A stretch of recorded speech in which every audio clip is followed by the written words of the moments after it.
That is running. That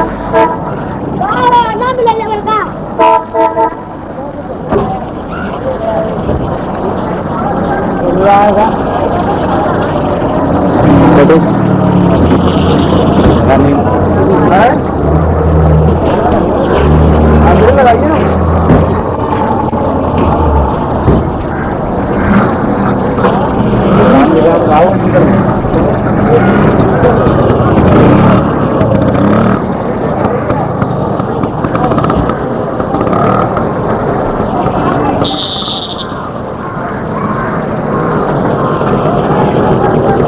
That is running.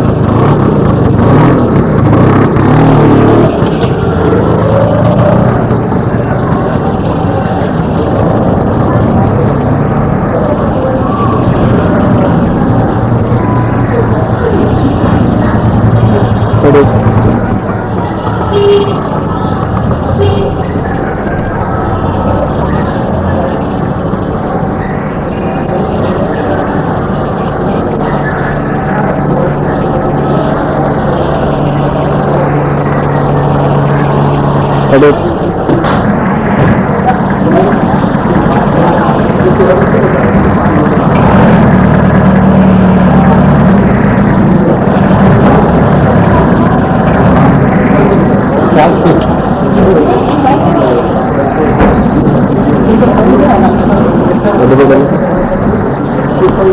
Auto पे डालो।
profitable and inspiring. So far as ADRI is concerned, ADRI was They are intertwined with their agenda of research and right in inception. It aspires to be an organization with a difference. At the objective itself to developmental researchers in the first place, but researchers which are palpably socially relevant, that is our idea. ADRI would like to restore the centrality of man in its researches. It seeks to be a little different in respect of certain other aspects. For instance, with respect of the presentation of the output of research, sometimes through printed matter, sometimes through audio-visual presentations. The idea all the time being that research output needs to be presented in a demystified form for the man who is the ultimate target of all the researchers. But researchers should be accessible to as many sections of society as possible. ADRI, for that reason, aspires to relate itself to activists, field workers, or for that matter, to the problems of the society as closely as possible. So far as the first year of ADRI is concerned, our achievements surely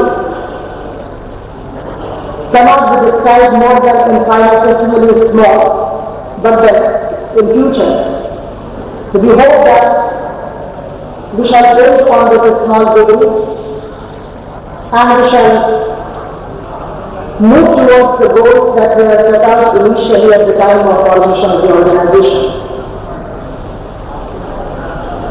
We intend to celebrate this occasion, this anniversary, first anniversary of the ADRI itself,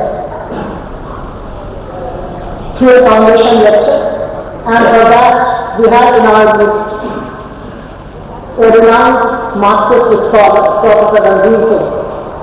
I extend my heartiest welcome to Professor Singh. He has been something like a legend among his students. Mr. Singh is first and foremost a teacher for his Singh. I remember my days as a student. I was in faculty. I didn't have the privilege of going to the institute. But we used to hear about Professor Singh right during those days. And his charm has surely not worn off with age. He continues to contribute to academics. He pursues academics as passionately today after retirement as he did while he was a teacher in the university. He has been a key instrument of Indian politics and Marxism. And we have chosen to speak on this topic, classes of socialism and its future, a topic of immediate and obvious relevance today, especially perhaps in the third world context. And we look forward eagerly to listen to him. And fortunately, today in our midst, there another renowned scholar, a man of international reputation, though for us a familiar figure in this town. He has been a constant source of encouragement to us. I mean Dr. Randhir Singh. He has been a source of encouragement and inspiration to the young generation, to the budding intellectuals in this town, and he has been quite generous in patronizing young intellectuals and infant organizations, and he has been kind enough to give his consent for presiding over today's session. I welcome him to this function, and I invite you to take the chair and start the proceedings today. I will request Dr. Travel Gupta, Member Secretary of Asian Development Research Institute, to present a brief annual report for this institute during 91-92. Dr. Gupta.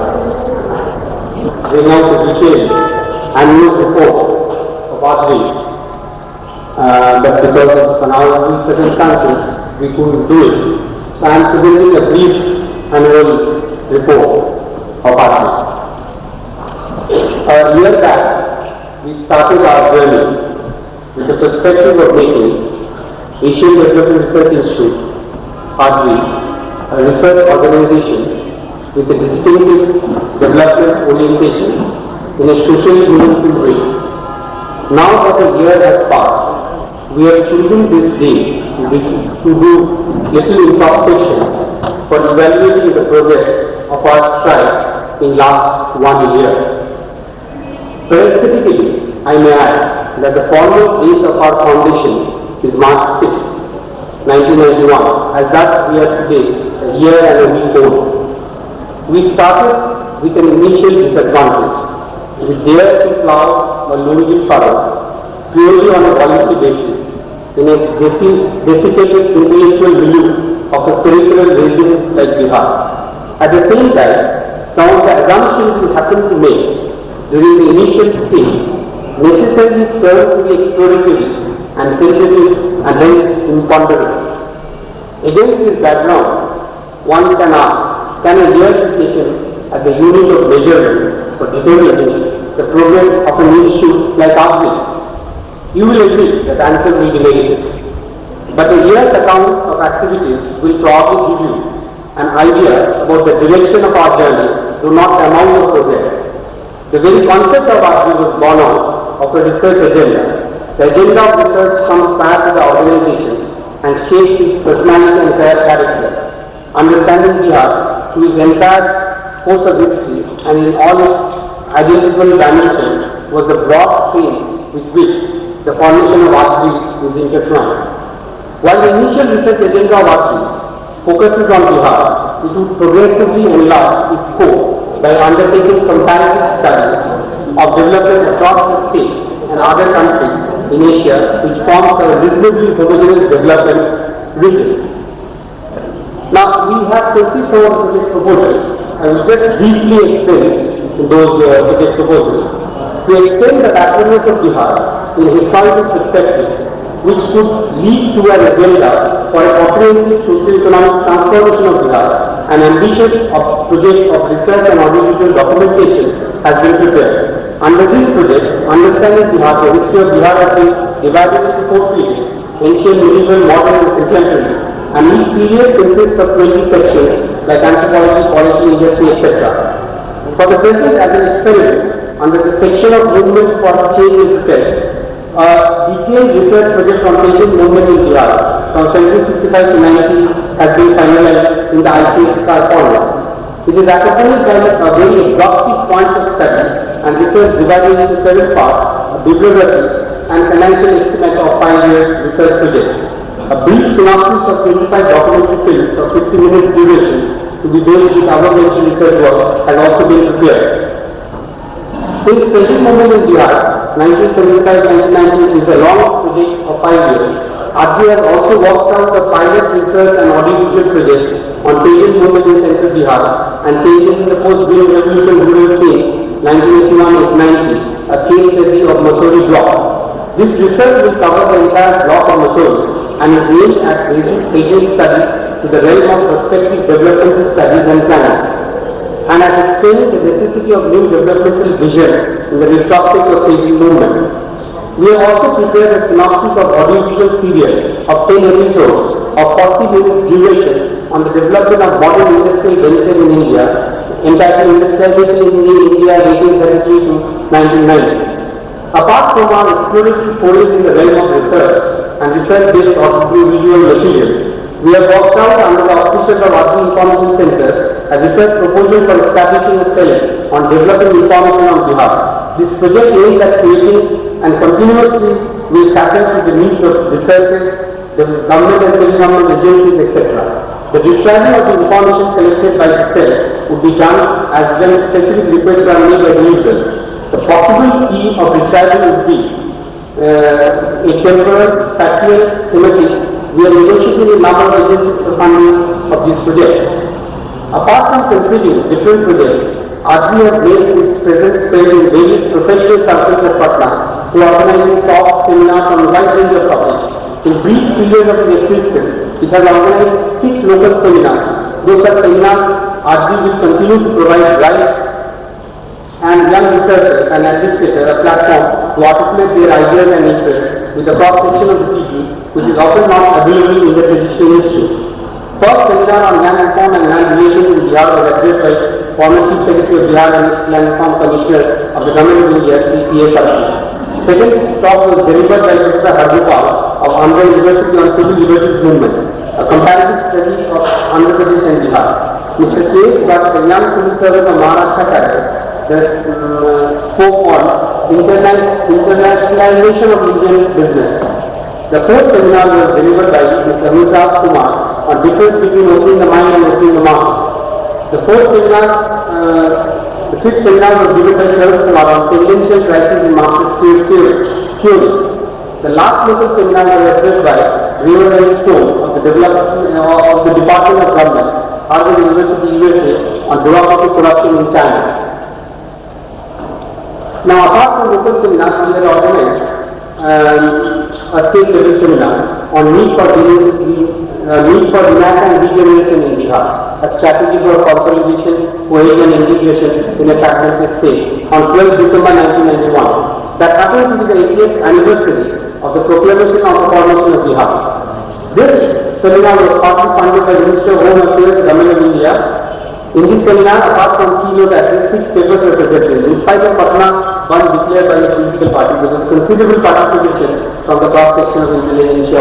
We have already mentioned before that ADRI has started as a voluntary registered body of some professionals working in the field of development.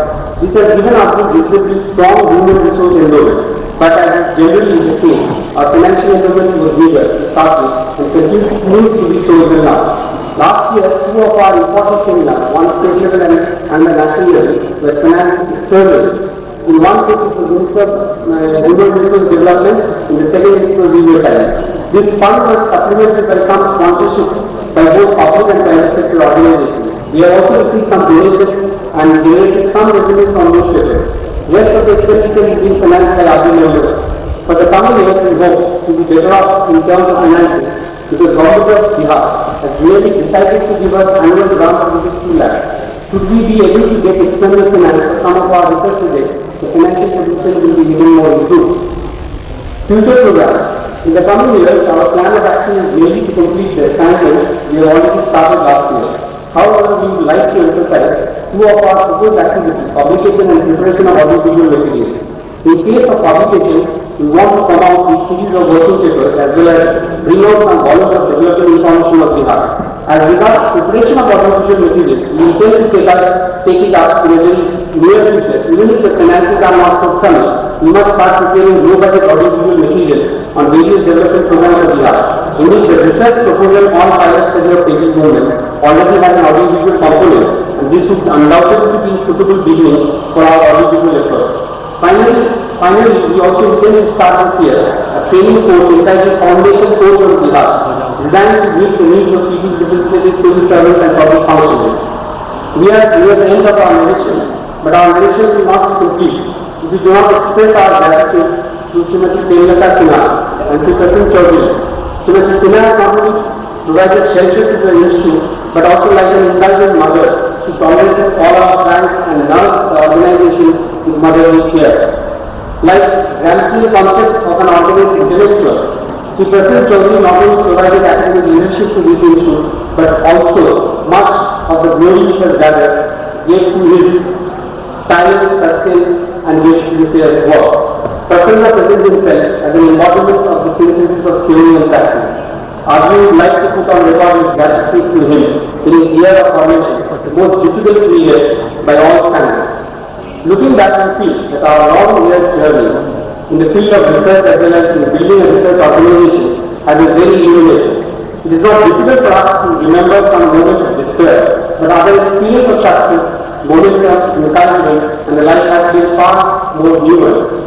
The journey has been equally happy because of the fact that the ADRI has been all along a group of persons with various professional interests given its program a genuine multidisciplinary character.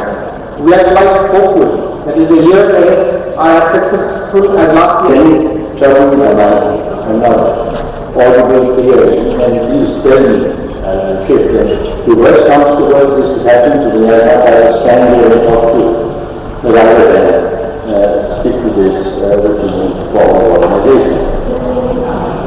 Now, while I'm grateful, I'm very embarrassed because this is probably the first time in my life that I'm delivering a foundation lecture. If I had known it's a foundation lecture, I would have probably helped them told that I should insisted on my coming here after this invitation came the room. But I have to say it's not worthy of foundation. Actually, I thought I'm going to deliver one of my usual lectures which I'm delivering all the time, but now that I'm here and they're called it a foundation lecture, and you are there, and I have go over the exercise. Of course, only admission reason for some periods, and Bihar is one state which two states I have visited in this country, one is Bihar, the other is Tamil Nadu for reasons which I have to keep secret for a little bit. And we sometimes do the political science departments in both these places, but I am glad to be here because in many ways Bihar is a land of despair, and if you are determined to be an optimist, you can also see that as a land of hope. Now I first like to make a couple of preliminary observations. See, now I already have I can't see the people sitting in front of us. I mean, I don't know, unless I see them, I don't know who I'm talking about. That was my problem. I think that was my problem also.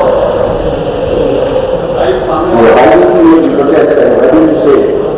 So please, I mean, you can photograph me later on. I found one more especially for this photograph, because you don't need to know, I mean, who you are talking to. So now, I want to make a couple of preliminary observations before I come to the main theme. I'm sure most of you know that one of the most significant events of our times, the revolt of students in Paris and in France in the late 60s. And these student rebels, they came up with some very extraordinary propositions. For instance, they gave the slogan, which I think is very evident in India today. One of the slogans they gave was that be a realist, attempt the impossible. Because you reach situations in life where nothing less than the impossibility of realism. Because a lot of people say be a realist, don't do anything, but they say be a realist and attempt the impossible. But that's not what I want to talk about. There is another very important question. Whenever anybody got up to speak to them, they always asked him, please tell us where do you speak from? This is a remarkably profound proposition because everybody speaks from a particular position. Philosophically as well as principles. Of course, to me this is nothing new because in Delhi University along the time when I first started teaching, I discovered that I am the only teacher with a bias in the university. I mean, all other teachers were impartial, objective, scientific, giving guidance to students. So I got into the habit of talking about the biases in teaching, and therefore the question of philosophical orientation you have. Then I am not speaking as a scholar because I am not one. People say nice things, thanks to what students say about me, then you have the limit spreading and people start believing that. The best years of your life, and you could have become a scholar or spend trying to make a revolution in this country, going around towns and villages. The revolution which is asking to be made, waiting to be made. When I came to law in 1939, my father saw some judgments inside me. Randhir Singh was a very major influence. The way he was hanged, I passed in front of the Hall Central Jail, and some of the images of that morning were very alive in my mind. And my father said, when you go to the hall to study science as a man at the age of 16, do anything but don't join any evil organization. So that is the first thing I did. Of course, join the Communist Party, but please, there with the Communist Party in 39 was not the Communist Party. Today it has nothing different, something far more risky and so on and so forth. That was the period when the court lawyers, or later on became court lawyers of England, C.A. Lewis, in his famous two lines I still remember, when he said, he asked a question in one sentence and answered in another sentence, which communists would really the last answer. The person he asked is, why do we on seeing a red feel small? And then answered, for his future walking to meet us. I mean, that's a problem communists might ask themselves. When you see a communist walking towards you in the future, walking to meet you, or maybe somebody who will ask you for votes, for the current election somewhere. So then after that, you have a kind of a militant involvement inside the party, outside the party, qualified for medical college, couldn't combine into my political work. I asked people what is the easiest way to get a master's degree, and everybody said political science. So I shifted to political science. Even that I didn't complete. Very soon, we gave up our studies, wandered around, fortunately put under restrictions, very soon, they came out of jail. Professor said, why don't you finish your research? Then he took 2 months leave from revolution. And he gave a certificate for attending classes for a period when I was in jail. And he was willing to take that risk for me. And he got a degree which again he will use still after partition. So, one was hoping to go back to active politics, but then, as most of you know, Communist Party gave up revolution, and I started enjoying my teaching. So therefore, scholarship has passed me by a level of attention. It is primarily a militant who is looking at this particular problem from a militant standpoint. As we go along, you will find that I am not raising the kind of questions the scholars are raising. I am raising different kind of questions. In fact, I have made the beginning, even here, in making the point. The lessons to be learned or unlearned out of what has happened in Soviet Union or Eastern Europe, what we call the crisis of socialism, primarily, not entirely, primarily relate to building up of socialism. They do not relate to the building of a revolutionary movement. And the revolutionaries in this country are not about to build socialism. They still have to build a revolutionary movement, which one day will build socialism. I don't see a time more into activity, but the question of emphasis is very much there. I can very well say, yes, we have lost to unlearn from the way Stalin built socialism. But we have lost to learn from them in the way he built the revolutionary movement. But what has happened in Soviet Union, or Eastern Europe, or the crisis of socialism, we need to understand it because this is an additional burden which the revolutionary movement in this country carries. You've got to explain to you, because there was a possibility, no matter what you think of Soviet Union, I will say something on that a little later, but it was a possibility out of a world dominated by capitalism and imperialism, and that possibility. I've heard friends on the left say, I mean, by this kind of the death, with the left I have an obvious relationship. I love on my side, but they sometimes come for this year to think he got the border of truth. And if nobody else can claim on it, and then they do something to each other, this is something good. So therefore, you have the problem, as I said, therefore is of opinion, but we have a problem. Some people say, well, after we don't bother what happened in Soviet Union, maybe not today. But the way people are involving money is offensive. The way, even when nationalists they come up, they will be faced with this question, there was an effort, and look at this class. Therefore, we need to know, we need to understand what has happened in Soviet Union, or what is this crisis of socialism, primarily, as I said, from this particular burden of cash. In fact, the burden that many of us have been carrying in different times for a long, long time now, almost 30, 40 years at least. You know, we have the same in Hindi, we have the same in Punjabi also. Very good. My experience in the last 40 years is that I have been carrying the burden now that they are doing solid union and internet. I mean, if you would take some very, very simple kind of example, you know, for instance, more recent volume, say what happened in Poland before the whole thing collapsed. And the proletariat is there and the party of the proletariat is there, how to explain it? Or you have Indonesian communist massacre in a big way on this topic, not only doesn't do anything, but invites the heart and give him a medal for a great fight against that. So therefore, the people around the house who I need will ask this kind of question, what is going on? So they were doing these things and they were answering them. And now the burden of answering is even greater because the whole damn thing has collapsed. So therefore, that is the burden which revolutionary movement cannot do. They have to understand what has happened and carry it with some conviction to their own side. So therefore, I speak not so much as a scholar and not even competent to talk as a scholar on this, never pretended to this. As a militant, I'm talking primarily. And I'm also talking, it was said, I'm not a Marxist scholar at all. I mean, I'm not a Marxologist even remotely. I found Marxism useful in my work, in my life. Work as a teacher and otherwise.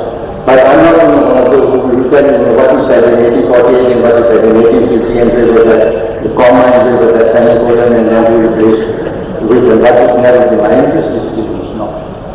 But to that extent, for somebody who's been making so much noise about Marxism, particularly on the campuses of the university, I don't think that making noise on anything.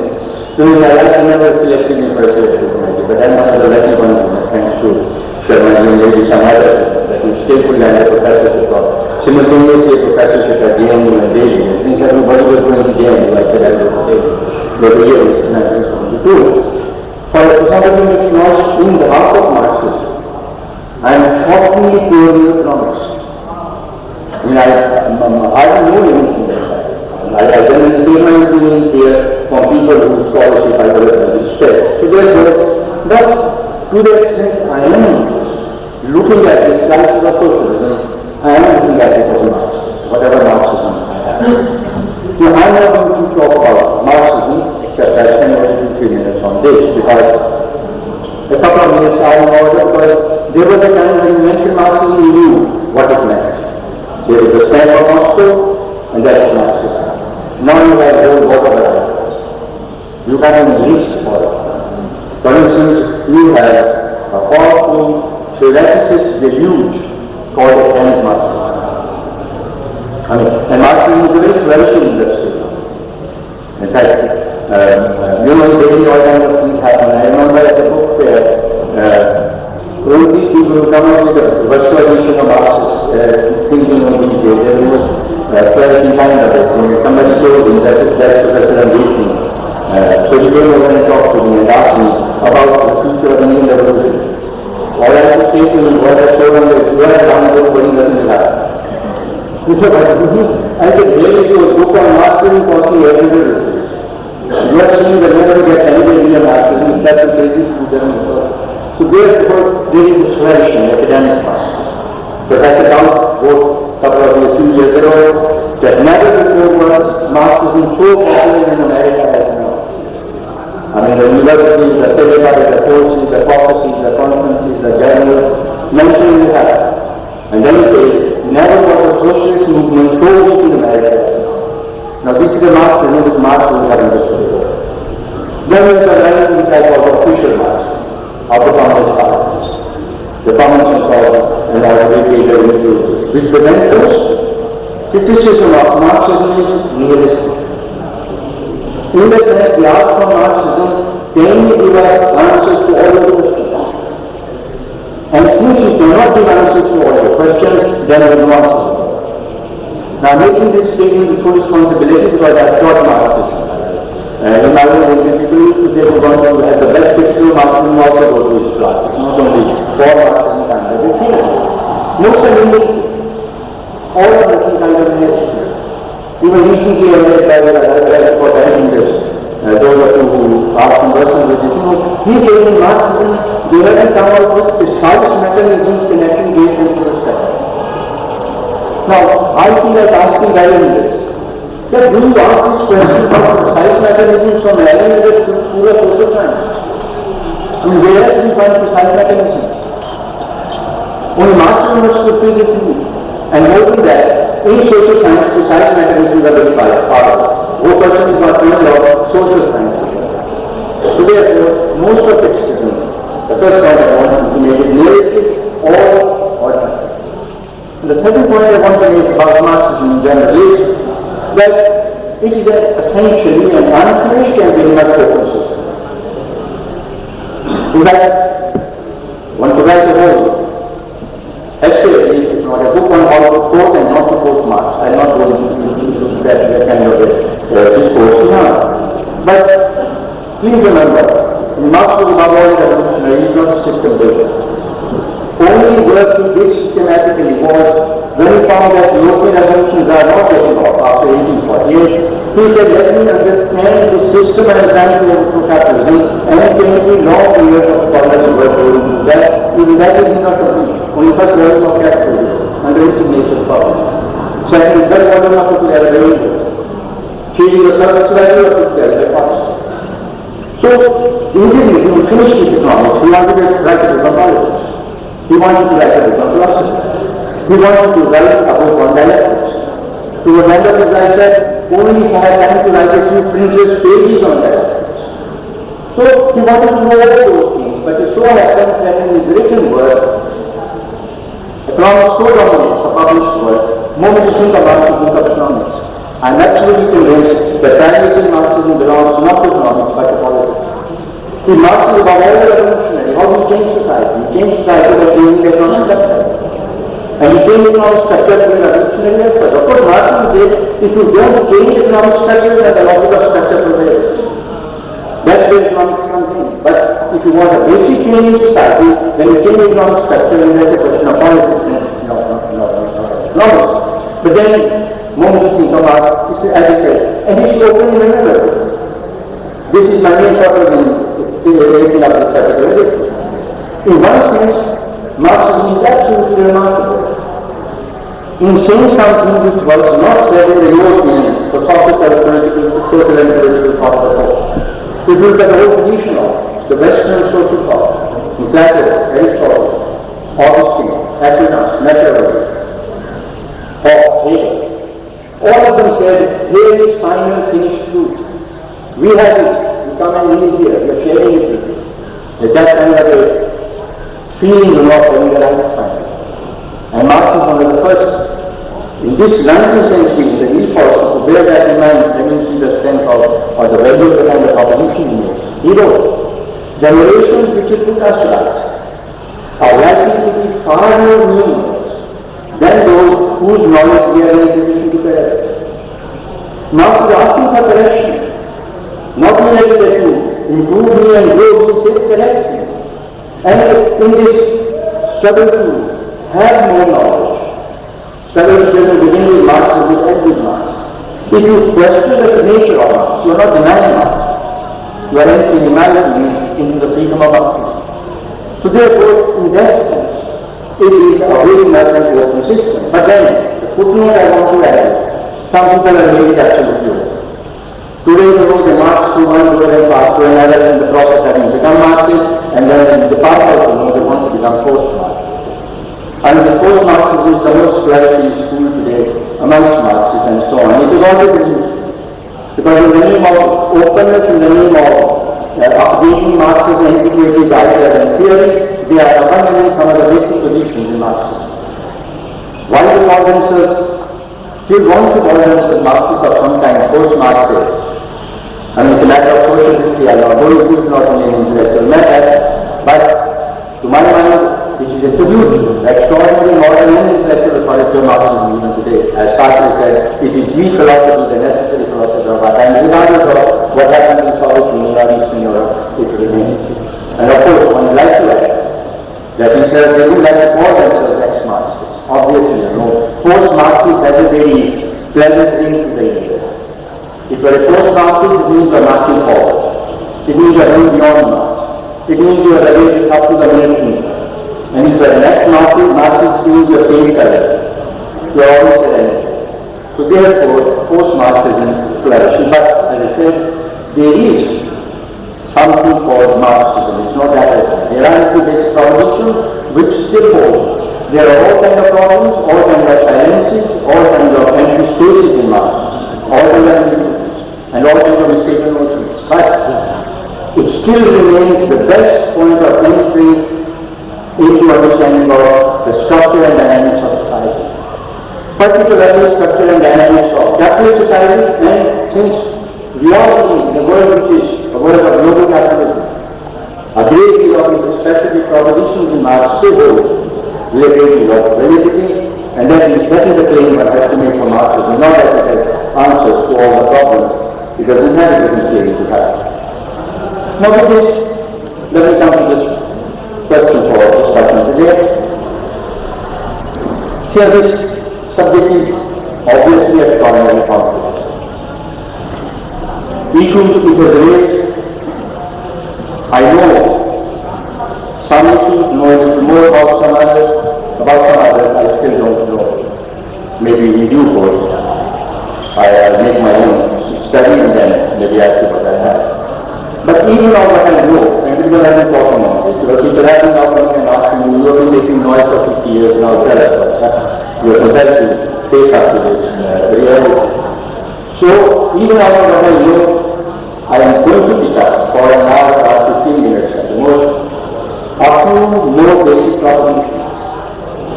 And I would like to please to accept that for every proposition I am making to you, I probably need 3 or 4 hours. I mean, I am really going to share with you almost 1/4 of what I am today in a position to say on the subject, and I have spoken on different themes, you know. In one university I spoke almost for 6 hours on this theme. Even then I am not satisfied with the class. So therefore, it's a very partial idea that I am going to share with you. What I think is the best use of an hour or 15 years, what I think is important. I'll share with you, but I'll share it with you with as much clarity as I can. And I always believe, you know, that people must be more easy from error than from confusion. And my confusion generally is the art of the scholar and the teacher. You know, this goes like number one on the other. There are many types of the question. There are marriage for knowledge, there are demarriage. Some people call it knowledge part of knowledge. Really a teaching something, that's not knowledge at all. So therefore, I make my proposition with as much clarity. I may be wrong, but I don't want to be confused or confused. The first point, when I make my points clearly separating, and they are all interlinked, but then in each edition we have to start with. And at the end of the process of questions, I'll be very happy to respond to them, because that might enable me to say something which I am leaving out in my original presentation. Here we just get to the one particular issue. Out of what is happening, there is one wrong lesson which must not be taught. And that lesson is that capitalism has come. I will take it as a concrete example. Some of you might have heard of a very well-known economist, I don't know. He influenced by Marxism, but he is not a Marxist, of course, not a communist, but a very distinguished economist.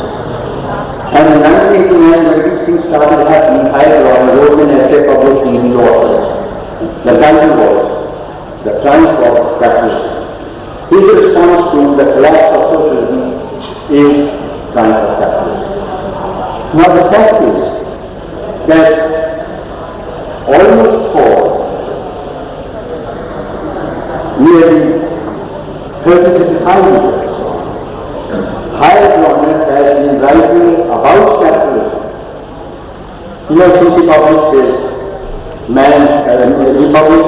The Worldly Philosophers in 1953, right in the 80s, higher economists have been saying, putting for the sake of saving time a little sharply, I don't want to quote that it takes me too long to say, I don't want to do that, but please believe me, I don't pick up on anything, that's not my habit at all. I won't quote it for everything, and I won't read passages because the argument to me is more important. Higher economists have all along been saying in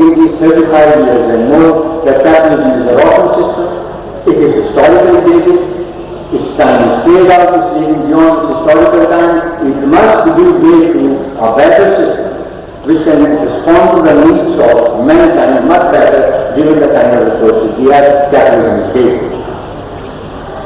Now, if high government has been for 35 years arguing like this, how does what has happened in Soviet Union become a kind of this? And this is it to have a policy. All the high government is entitled to say that I knew that capitalism is rotten, but now I know that socialism is also rotten. I mean, he is only entitled to say this is the economy.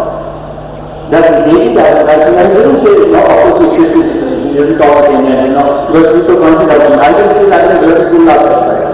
Please, there is my language, I'm in a hurry. I don't need to give time more sophisticated language. Okay. So I will say that in a very good always have tried there, praising a denouncing capitalism. He doesn't say that. Therefore, if his critique of capitalism was there and it doesn't disown it, then capitalism stands condemned. All that he is now entitled to say is that this socialism is also condemned, both are condemned, a kind of position which I am, for another context, quite prepared to accept at the moment. So therefore, the field of socialism or failure of socialism, whatever we have, does not, by any step of mechanism, become a plan for that. And what is more, all the critique which higher government and others have made of capitalism remains to be valid. Now this is a theme for which I have all elements I'm carrying with me, but I think some of these things are in many stages because there is no time to do that. So that's the first point I want to make, that the wrong conclusion that the last of socialism by some miracle or glorification of our plan for capitalism. The second point I want to make, to me it is important, that while what has happened in Soviet Union, the crisis of socialism is very disturbing, the argument of the critics, even the men or the followers, because all are directly affected, even though are anti-Soviet Union, even they are. But the fact is that a very large number of socialists in the world, creative socialists, knew that what existed in Soviet Union is not socialism as Karl Marx visualized. For more than 3 decades, he used to call it actually existing socialism. We didn't call it socialism. This is the socialism which exists, but it is not the socialism which Marx has. And there are any number of critics, whom, for instance, I believe that today is Einstein. When in late 40s he made a declaration, why am I a socialist? A great scientist. He categorically said that trouble with the Soviet Union is lack of democracy, the concentration of political power. And I was already pointing this thing there before. For socialism, let me say this is true. You have Confucius telling us in a remarkable economic analysis of our economy, there is no point of throwing into that, and it is a very distinguished economy. He said, Soviet economy has reached a dead end. And I don't know how they will get out of this dead end. And that's 10 years.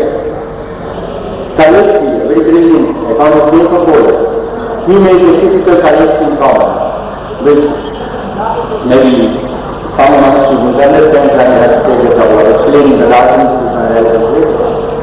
But those who are familiar with the Marxist way of looking at things will find this statement rather meaningful to the talking about Poland, Kalevsky said, in Poland we have abolished capitalism, it only remains to abolish communism. This is not to be some proposition. It sounds a clever sentence, it's not a clever sentence. And the meaning it conveys. We talk about social formations, societies, in terms of production of surplus and appropriation. Say society says produce, master appropriate. Sir produces, Lord appropriate. Worker produces, the capitalist appropriate. Now, in the reality of a feudal appropriation, it takes place through political power, through force. The serf has the land, the serf has the implement. He can produce an extra, he needn't give anything to the law. The law therefore appropriates the serf to solve the serf by force. The capitalist appropriates to market. I mean, capitalist, the worker says, I don't do anything, is going to be done. The worker doesn't own any influence of that. Therefore, capitalist appropriation is by the market. This is exactly the natural process you might say. Economy separates out from the rest of society in a way which is not done in any other social formation. But feudal appropriation is the use of force to gather surplus. And what Palesi is almost suggesting is that there is an appropriation of surplus in Soviet Union or in Poland, where workers produce a surplus, which is then taken by force by the rulers of that particular society, suggesting thereby that this is a class society. That there is a kind of exploitation going on which has similarities with feudal exploitation. Not similarities with the capitalist exploitation, but close similarities to feudal exploitation, because that is the appropriate surplus by the force. Then we have, force sometimes see things much better, more clearly than the social sciences do. And one of the most distinguished poets and dramatists of our time, economists, before that.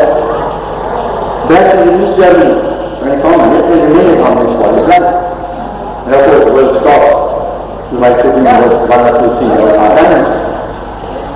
The first upheaval of the time which later on became the collapse in 1989, after in Germany, in East Germany in 1953. In 1953, the birth of the Berlin rose in revolt. An uprising is called the Berlin uprising. It is ruthlessly suppressed. And on this region in Berlin, Brecht, the poet, wrote a poem. I don't know the Brecht poem, but it's a really justice to the Brechtian thing. He says, the leader of the party has come out with a statement that the people have lost the confidence of government.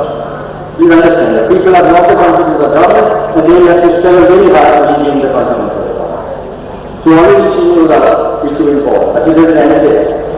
But immediately has written, invited the Muslim to participate in an immediate way. But immediately it says, why not dissolve the people and get in there? So that's the advice. Now let's see the difference between the revolution and the boom. In 1953, so already beginning now. Or, let me just take one last example. The Russian was speaking, the Russian people were speaking. I mean, Russian people know when you suppress people, people act to different aspects, wherever they are.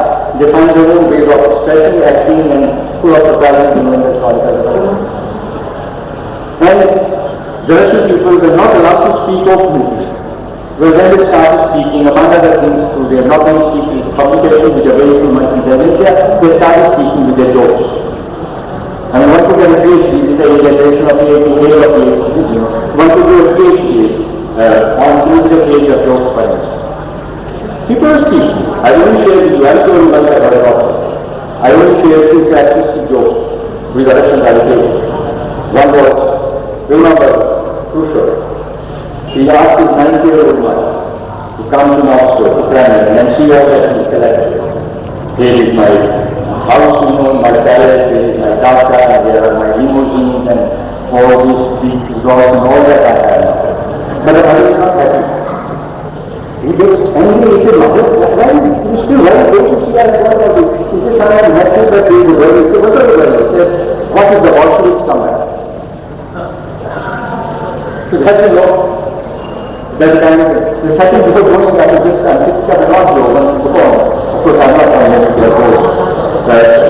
This relates to Brazil, but it passes on to every Indian comes up. Here you are standing in peace. For the reason there are no food, there are special facilities, shops, houses, roads, cars, and all. People are standing in long queues. And one man gets angry by standing in the queue, says, I am going to murder this, I'm going to kill this brother. He goes to kill justice, and within 15-20 minutes he comes back. He says, the 2 days is not long. So the Russian people are speaking. With sadness I say that tragedy is that people, especially the communist leaders, who went there year after year, sometimes many times in a year, saw nothing. Because they went and shared in the privileges which the Russian ruling class was willing to share with them, the hotels, the data, the theaters, here is the net of historical history. And this leadership seems to atone for it. And you don't have to be a defensive communist to atone. You don't have to. You can still be very proud as a communist and yet atone for it, which at the moment so far they haven't done. They haven't come clean on this kind of situation. So we knew this bad. all the dynasties, we didn't know this that.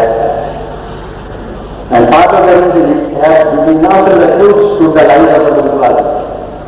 They told us so many lies about the Soviet Union in their hostility to this experiment that even when they said something true, we wouldn't believe it. And I belong to that generation. He said you have told us 100 lies that this one also lies between us and the Christians to the lies told by the bourgeoisie throughout this period. In that sense, therefore, that is the second point I want to make. Now the third point, I want to state very briefly in 5 minutes. I take it. I mean, I don't have to argue, but I'm sure some of you will disagree, but then time constraints are there. Obviously, if it is only actually existing socialism, this is not socialism as Karl Marx. Now, in Marx, there are no blueprints of socialism. These days when socialism or Marxism has run into difficulty, a very interesting phenomenon is taking place. A lot of people traveling away from Marxism socialism are traveling to pre-Marxism socialism. But Marx described in Communist Manifesto as true socialism. They are really completing the vision of Karl Marx. Whatever the Russians don't have, let us put it into socialism, let's complete the vision. The trouble is not with the vision of Marx, the trouble is elsewhere. Now Marx always goes to this vision making. He never wrote about the society of the future. The only place where he wrote in some detail, 25 present pages about society of the future was in the well-known writing of entitled significant 15th of October. The German socialists, his followers, started talking nonsense about future. The Marx tried to tell them they were talking nonsense, they said it was ruthless critique of their positions. No, they said social multiplicity and the Marxists, but on the topic of organization, I don't know whether I should go to this detail. He said in a situation of stress, you can't equality. And in a situation of you don't need it. So equality is stress is really a bourgeois. It's not a social life form, it is a profound wisdom. So he said we are talking nonsense about the future, so he wrote that to eat, otherwise he's not talking about society. The future for him, socialism was not merely a evolution of other problems, not merely plan, not of economic development. It was above all a negation of capitalism. That's how we saw. Capitalism means this and this. There is a negation of capitalist economics, capitalist ethics and culture, capitalist politics, a better kind of a society. Free development of it is the precondition for free development of it.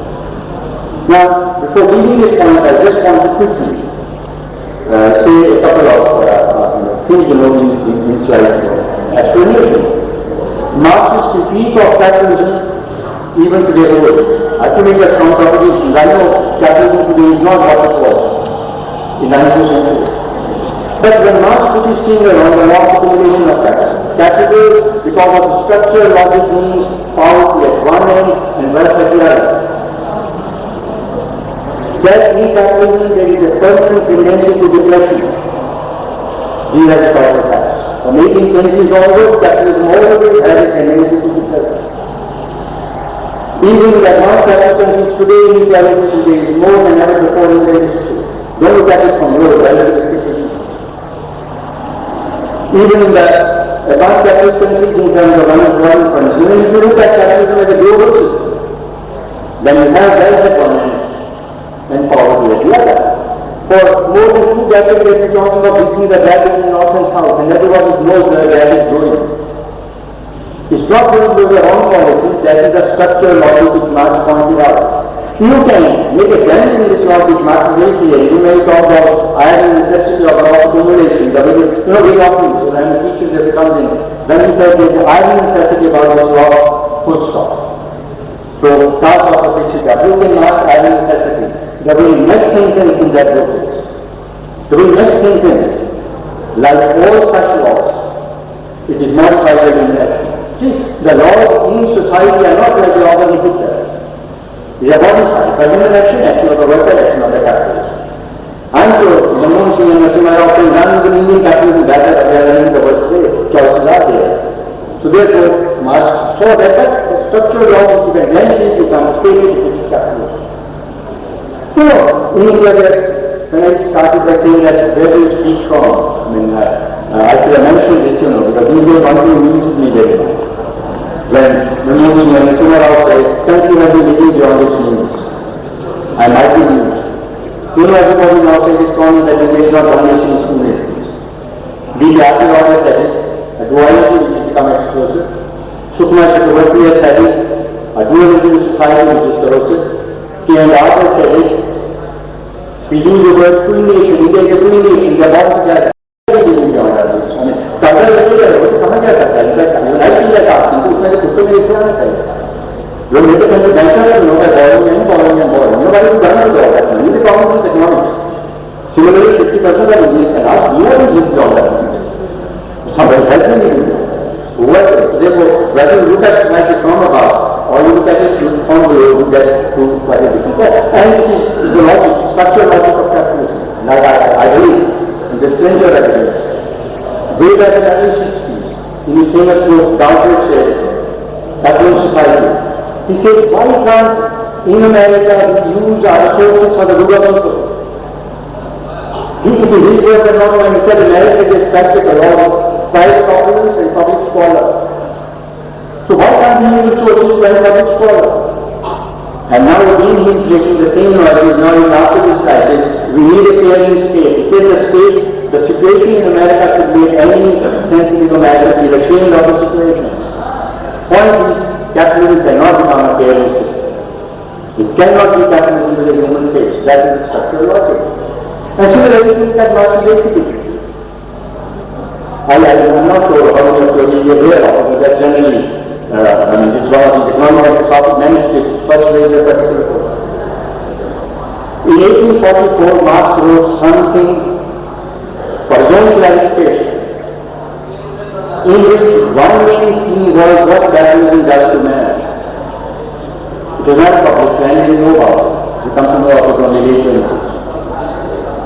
And if you ask me to mention the most discussed book of the last 30 years in West, advanced capitalist countries, certainly one of the two or three most discussed books, if not the most discussed book, this is Economic and Socialism.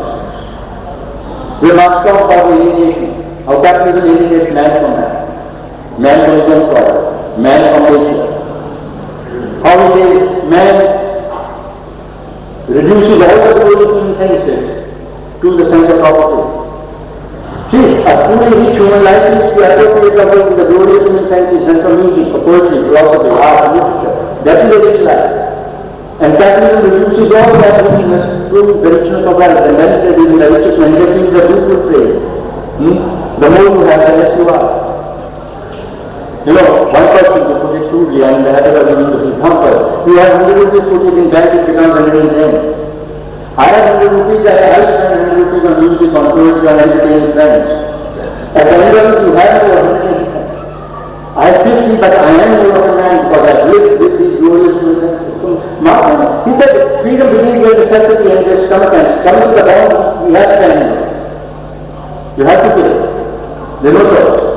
See, capitalist way, that is socialist way, it's good. But freedom begins, he wrote, where necessity ends, beyond the realm of material production. And now the West we saw that Marxist critique has become very rapid. That's extraordinary discussion on this particular book. And there is a footnote written there. Dr. has written, quoted from a member of the charter by George in the CPSC or Soviet, has written, nobody is written. That is not the theory of class, there is no theory of man. My submission here will be that these governments who did print and produce and distribute and sell Marx, they stop reading and all that. The whole Western world is going crazy over economic and philosophical manuscripts, and here comes along these two people little statements that in Marx there is no theory of man. So therefore, you have that 80-50 with every passing day. You have a fantastic anticipation of consumerism. I'm not going to talk on consumerism, but only say consumerism doesn't mean you have more needs and which cannot be fulfilled. It is far more complex affair, tied up with the structural logic of capitalism. But that's a question. On political arrangements, Marx never gave you an institutional arrangement for the future. But he did use a great qualification of proletariat. Also, these days he wrote really, everybody is busy. Let us give up the case of proletariat. You say, let us give up the democratic centralism, let us give up the revolutionary party. I mean, after all this, I told you one thing, that is relative from the last I told them, 6,000, party people will say that. I told them that if the revolution was only a matter of holding seminars in the you don't need a revolution party. Go ahead, hold seminar after seminar, but it is the most of the Now, Marx's dictatorship of the period, for instance, was a statement about the social conditions, the essential character of state in classicality. It is not a statement about forms of government. For Marx, bourgeois democracy is also dictatorship in terms of its class character. That is the general revolution. And that's twisted into, I just wanted to show you the view. And when somebody asked Engel about the future policy, he said, we want to see, look at the Paris Commune. And I hope you know what Paris Commune is. They have all started and people shall carry arms. There is no army to order. They have all started and people shall give them law and order. All offices, judicial, education, and administrative will be by election. They practiced it for 2 months. And most importantly, they said the salary paid to these officials will be the same as the wage workers tax. Engel will categorically say, we must see that what has happened in the past doesn't happen. And what happened in the past is that after a revolution, those who were servants became masters. And we must see that servants don't become masters. And in Socialism, servants did become masters. So therefore, for Marxism, what he said, in economic terms, in ethical terms, in political terms, socialism was imitation. But this is not what we had in Soviet Union. In fact, on that an argument has been even learned the level of opportunity. He said, clarification point I don't buy it. But some people industrially buy it. If Russia did not have socialism, then socialism couldn't have failed. Isn't it? There never history doesn't have a fail. There can't be any crisis or something that doesn't exist. Now this is an argument which is, people are written articles in economic and political weekly, making this point, learn scholars from abroad and that. No, I don't buy that. Because if it's a dream which is on side, these are things, the burden as I said in the beginning, these are there. Now the next point I want to make is that what happens sort of in this understand, we must bear in mind the trick which history played on the doctrine of politics. Now it's a long story, I will only use, as I said, in a telegraphic kind of language, making few propositions in just like that.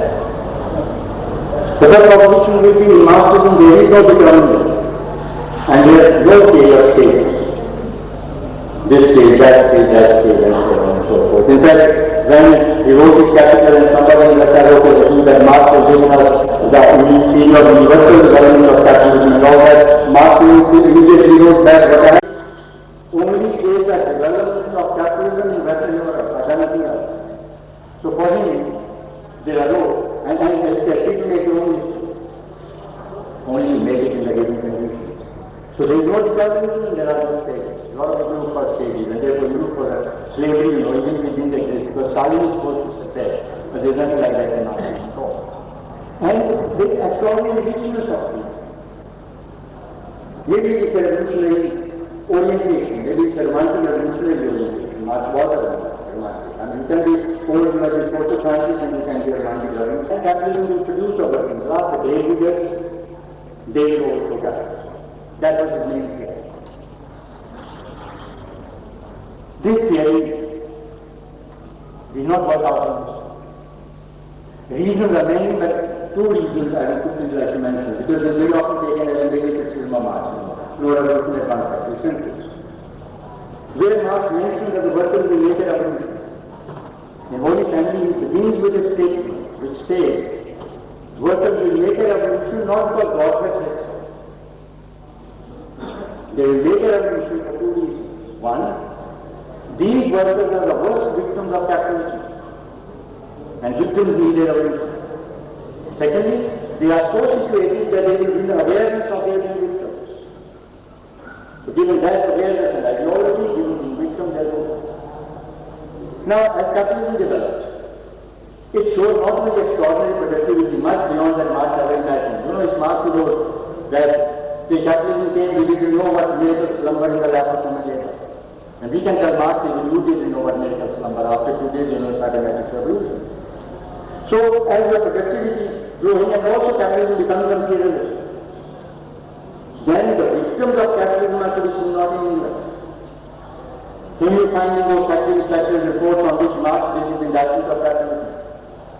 The proletariat as a victim now is found in the colonial countries, in underdeveloped parts of the world. Out of their exploitation and plunder, even the big Schwerter, who was a victim for Marx in that period, even he shared it. And since capitalism has a longer lease of life, the bourgeoisie already becomes even more dominant than Marx ever realized. So neither is the worker in the advanced capitalist country the worst victim, and nor is he in a position, for the same reason, to win awareness of his loss. The revolution moves elsewhere where the victims are, and where subjective elements, ideology, is far available, whether it's Russia or China, and then with the natural selection forming, the revolution moves. But while the mainstream Marx did not work out, he had a minor share. That was the revolution in underdeveloped countries. It is very much there. Even the Communist Manifesto, some of these other countries are necessary. Marx categorically says that Germany is on the eve of the bourgeois revolution. And our task, and this will be a prelude to an immediately following proletarian revolution. Now please understand, people are not talking of stages. Marx is not saying that capitalism is developed and then after 30 years we will become overthrown. It's a prelude immediately following. He believes that Russia could move from feudalism to socialism without passing to capitalism. Because they have that institution called the commune. But two conditions. One, commune is not destroyed by the development of capitalism in Russia. Number two, the Russian revolution is supplemented by a European revolution. Now, it is a secondary theory which becomes the main theory in history. Not the main theory, as it is right. But the trick is, Marx visualized revolutions in underdeveloped countries, he never visualized building up of socialism in underdeveloped countries. And Lenin was as classical a Marxist as any. A European revolution does that in 1917-18. You have the Russian Revolution, you have the German Revolution, you have the Hungarian Revolution, you have a major revolutionary crisis in Austria, you have the Northern Italy. But for various reasons, only one revolution survives, the Russian Revolution. And Lenin is just holding a very, you know what. He is all the time looking for a German Revolution to happen once again. He is all the time saying, if you look at Lenin's writing in this period, without the German Revolution we are ruined. These are the words. Without the help of the Russian German proletariat, what can we do in this kind of time? Now, either people to tell him that look now, Marxism says you can't build it, so please go home, take sannyas. Then he says, he never believed in building socialism in one country. In fact, in the first edition of Stalin's Foundations, also Stalin says equal Lenin, you can't build it in country, but you are left holding the building. The point I'm making is, they are not prepared, and yet they are. It is bound to be destroyed. In fact, this raises another question. And you are a scholar of the capital of anything. And I am not a scholar by that you read, but a scholar of that. A lot of people are arguing that what happened in Soviet Union is also an indication of Marx. Because Marx said you can't build socialism in a backward country. You can't do it there. Therefore Marx is being indicated, but that's again you don't fight. But there's a very serious problem. I will only touch on it, given my militant kind of orientation, because it's a major problem I think with the revolutionary movement in India faced. Because even at Lenin's time, you had Trotsky, you had Menshevik, you have Otto, you have a certain section of Trotskyites. And even today you have, I'm sure you are familiar with what are called the world system theorists, Wallerstein and the rest. They all argue that there can be only a world revolution, you can't have a revolution in one country. Therefore, if you are backward, don't think of socialism. If you ask them what would you think of their minds, I might have asked Wallerstein when he was in the I said, if you say you can't build socialism, say India is backward, so what do I do? Because you say forces of production haven't developed. I said, if you don't mind, only thing I have to do is that I set up a factory, develop the forces of production, and develop the proletariat. Then I can wait for my children know that I have developed this time overthrow. So therefore, what do we do? There is a problem. I have my own answer, but I will not go into that. I will only state it in a couple of sentences. 2 sentences only I think. One, because history has given you this kind of stuff. And who bourgeoisie is learning more from revolutionary successes and failures than the proletariat, other than the revolutionary schools. That's the historical fact. Therefore, to the extent objective productive forces are inadequate, you need more than adequate political intervention, theoretical intervention, so that what you build is less distorted. Some distortions are bound to occur, otherwise you are idealist. There will be built socialism everywhere. I mean, that's simply not true. There are precipitations. But then it can be less distorted. I mean, it is not necessary for Stalin to tell you, I hope you know how many communists he did. 1934's Congress of the Communist Party of Soviet Union collects 500 finest men and women of Soviet Union who have built socialism according to Stalin in the countryside and in the towns, and Stalin called it Congress of Victors. And in Stalin's party, 75% of the delegates and the Central Committee elected directly. I can't see this kind of things will become necessary, what kind of game is that? So therefore, there are other problems also, but I mean, because my point is, to that extent, objective conditions are weak, inadequate. The subjective political intervention has to be more than adequate. And what one aims at is not so specific. I'm using my words carefully, therefore, because I can't either speak or explain. We aim at society in transition to socialism. Now, that's a kind of perspective, not a perspective of staging. You know, staging means what? We are telling bourgeoisie, in this stage you come with us, after this stage we cut out. So till then you won't be able to do. We are a part of our life. No, bourgeoisie is not going to oblige you. Therefore we cut out right now. Anyway, well then, Russians were not prepared to build, and yet they did. And very early, these relations start. It's a whole history now, it's generally known. In the first 6 months, Lenin almost tried to practice Paris Communism in terms of democracy parameters. But such is to understand the Russian style into socialism. Remember, building socialism, Marx called it the most radical rupture. From feudalism to capitalism is one form of property against another.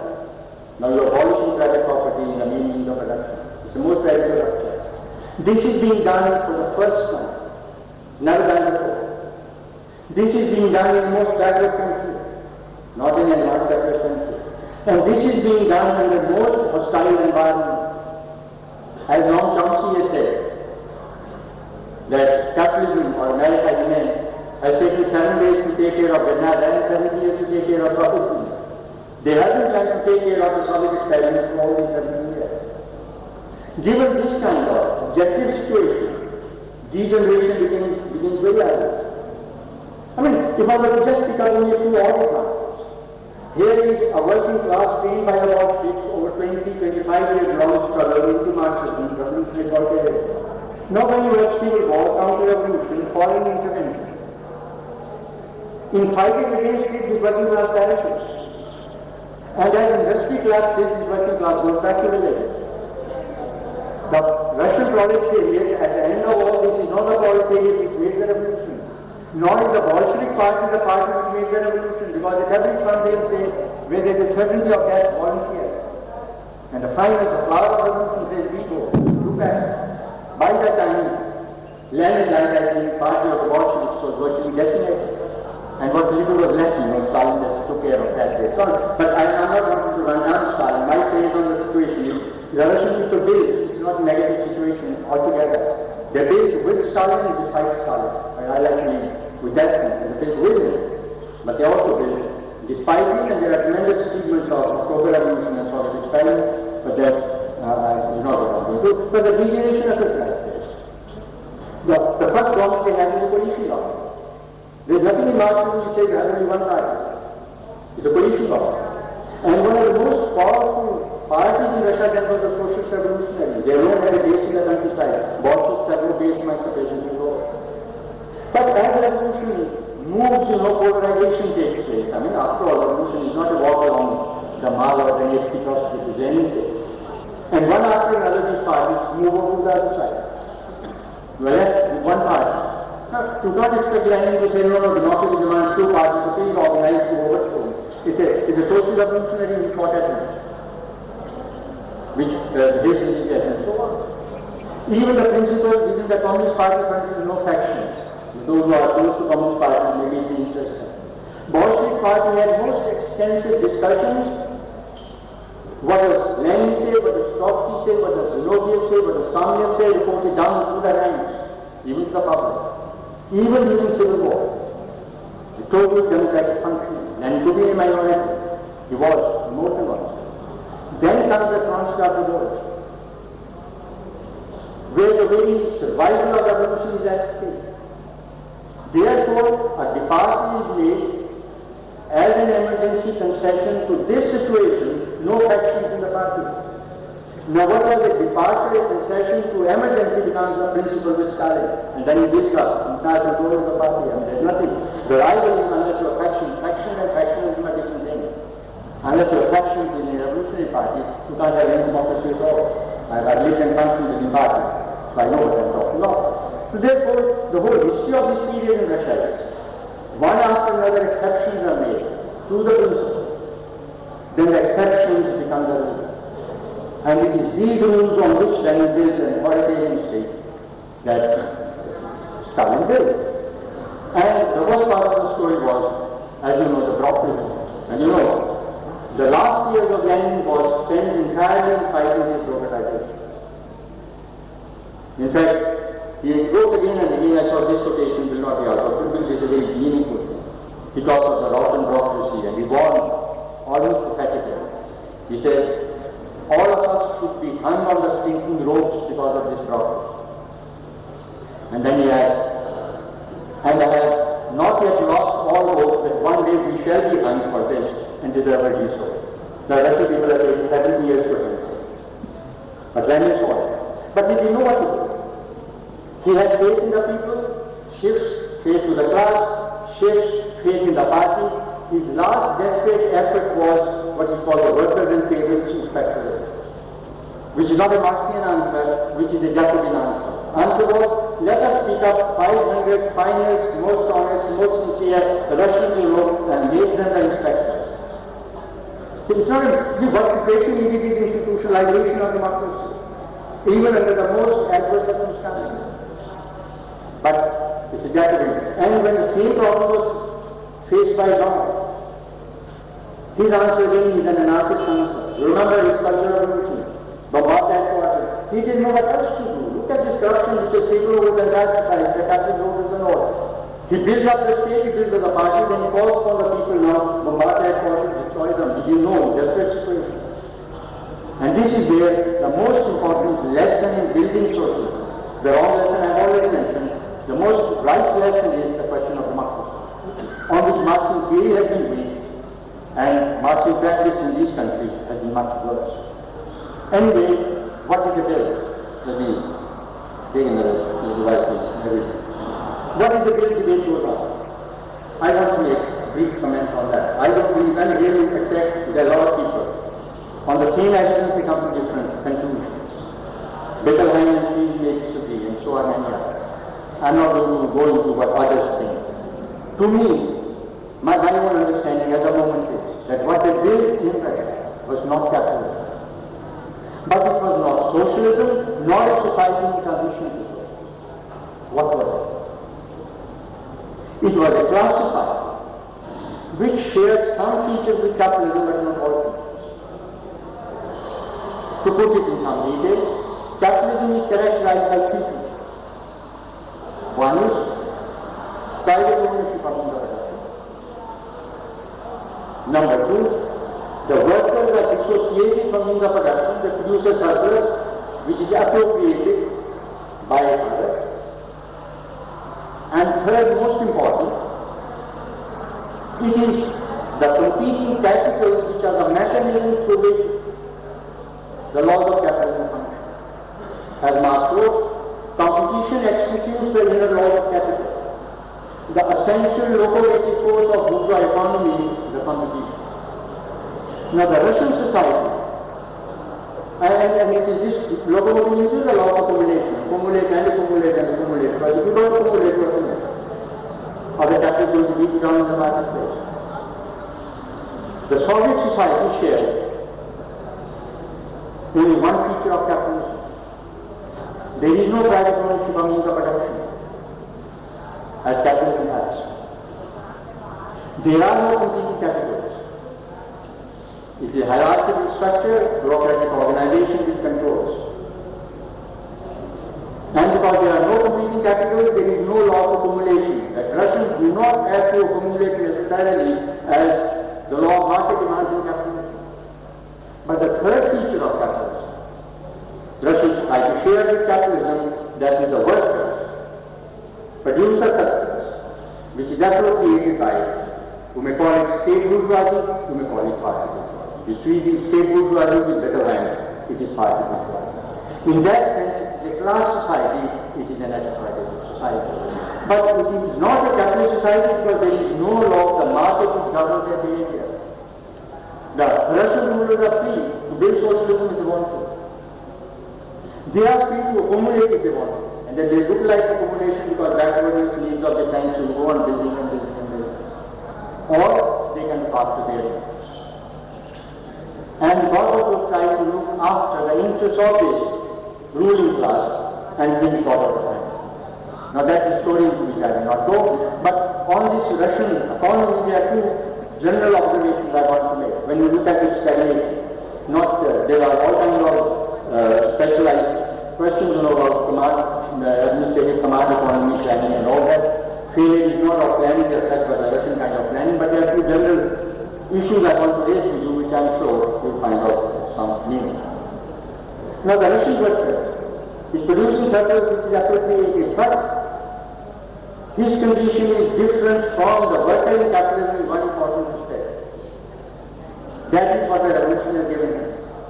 The revolution has given him right to work, social security, education, subsidized rent, subsidized transport, old age pension. There, you see, a worker works either for capitalist incentives or social incentives. Now, in Russian society, for this worker, capitalist incentives are vanished. You know, a major criticism of the West used to be that in Russia they have got hidden unemployment. कि तनख्वाह करने भी देते हैं, काम 4 घंटे का करते हैं। वर्कर कहता है करूँगा 4 घंटे का काम, दे दूँगा 8 घंटे, निकालो मुझे देखो निकालो। Revolution has given me this. And this worker knows that what he is producing is taken away by him. Would you like him to work harder? See, in capitalism, you have capitalist incentives. They are not working and social incentives you haven't given. This worker thinks he owns and he's producing for himself, he's going to build a better life for all. And we don't tell him the social incentives are impossible. In the early period, capitalist incentives are the leading incentives. I'm not simple to say, you can just say. But social incentives are also possible. In fact, we have a classical example of what happened in Soviet Union. There was a movement called the Socialism. That is, the workers in the early years of the revolution, after working their normal work in there, earlier it offered you now it's part of your agreement. And when Gorbachev loosened that thing that is one of the first or some of the first working class strikes in Soviet Union were for the abolition of sportsmen. So what was voluntary labor becomes a slave labor, and the first opportunity was workers. So given this kind of situation with the workers, it's a very important factor in the stagnation of the economy. Why should I work? Capitalist worker when he if he doesn't work, he gets thrown out. Now these workers, you cannot throw him out because the revolution has given him all that. Or take yet another larger question. The other point I thought I'll make before I conclude. You see, in a capitalist system, if the capitalist goes wrong, violates the laws of the market, what happens to him? He goes bankrupt. And if you don't accumulate, if you spend all your profit on yourself, then you're wasting down in the marketplace. So market is reactive. Now when you plan, the economy goes on. When the planning goes on, who will correct? The very important question. Where did the correction come from? Lenin was very clear. Correction will come from the people. It comes from the experience of the people. They are correct. And I think this is perfectly right. Roland Luxemburg even more clearly put it. He said that about capitalism we have 1,000 answers available to us after Marx's work. But socialism's building will throw up 1,000 new questions to which we have no answer, and the only answer will be through freedom, democracy. And of course he added that freedom means freedom above all for those who disagree and not freedom for those who agree. and democracy perished very early in the Soviet Union, so who correct? And the Russians, as all ruling classes do, found their way out, I don't know whether consciously or otherwise, whether it's Nehru or Stalin, I mean they always maybe subconsciously arrive at certain solutions. Sorry for being inherent to this, but I thought it doesn't happen only to Stalin, it happens to so many. They came out with something fantastic. That is, let me put it, they came out with the theory of laws of socialism. Let me classically as I can. If I as a president do this, I take this decision in plan, and you question, you can say, President, you are wrong. But if I answer back, I am acting according to the laws of socialism. Who can question laws? Mind you, these are not the laws of ordinary of legislature. These are natural laws, like law of accumulation in capitalism. That's a law binding. I hope it's clear. No capitalist can escape the law of accumulation of capital. It's binding on him. He's not a king and spender. He must accumulate. So similarly, the Russian leadership comes along saying, what we are doing according to law, and they give such a scientific interpretation to science and Marxism, that there is a truth which science has, and we are the science of all sciences, Marxism. And we are therefore the laws of socialism, we are acting according to laws. What could have become a matter of political debate, don't do this, do this, becomes a matter absorbed into this ideology. I call it ideology because there are no laws of socialism. Now, hard fact is there, by definition, it is politics which commands autonomy in socialism. By definition, market commands capitalism, and its abolition means politics commands what to produce, what not to produce. There are no laws. Debate has gone on for 15 years, but we go on talking about laws of socialism, but the first law of socialism. Produce to fulfill people's needs. Is it a law of moral? I mean, it's just a moral injunction to a good thing. Second law is balanced development of economy. The economy should be developed in a balanced way. It's not a law. But then they use science as an ideology to entrench themselves. They in fact came out with a fantastic innovation. In classical Marxism, there is no socialist society. There is capitalism, there is communism, and the communism. There is no specific formation called socialist society. But once the ruling class has arrived in they are presiding over a society, so they said there is a socialist society which is governed by external laws. So that you have laws of capitalism, then you have laws of socialism, then you have laws of communism. There is no social society in classical Marxism, it is a society in consumption. So the ruling classes strengthen their position ideologically by a problem like this. Then we come to absolutely the last point. So let me leave this, I won't go into details of what happened, how and why was it. All I know is that a very senior person of American established almost national rank, private mentioned to some friends, I think let me not mention in public, but I didn't hear it, it's a professor, Ashish Bose, who heard it and he told me. While passing through there, he said, this auto understand is nothing but market. It is a fact. And Nassimara also doesn't understand of the market. You will ask me a question, he's passing on to the notes.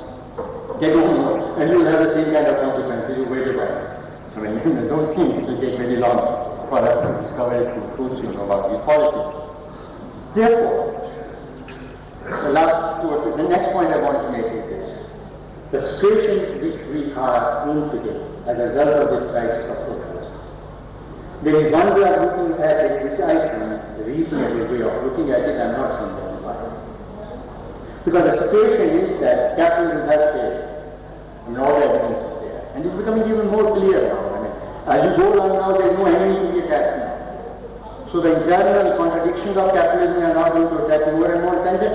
Even after all that has happened, the world victory and the collapse of the evil empire, Bush is having problems at home. They have come to the center surface. Either they invent a new enemy in Japan or somewhere, or capitalism will not be a problem. Therefore, capitalism doesn't have much to offer. It's living beyond its historical time. Societies of capitalism, by and large, there are a lot of uneven development, so please don't throw that at me, I know.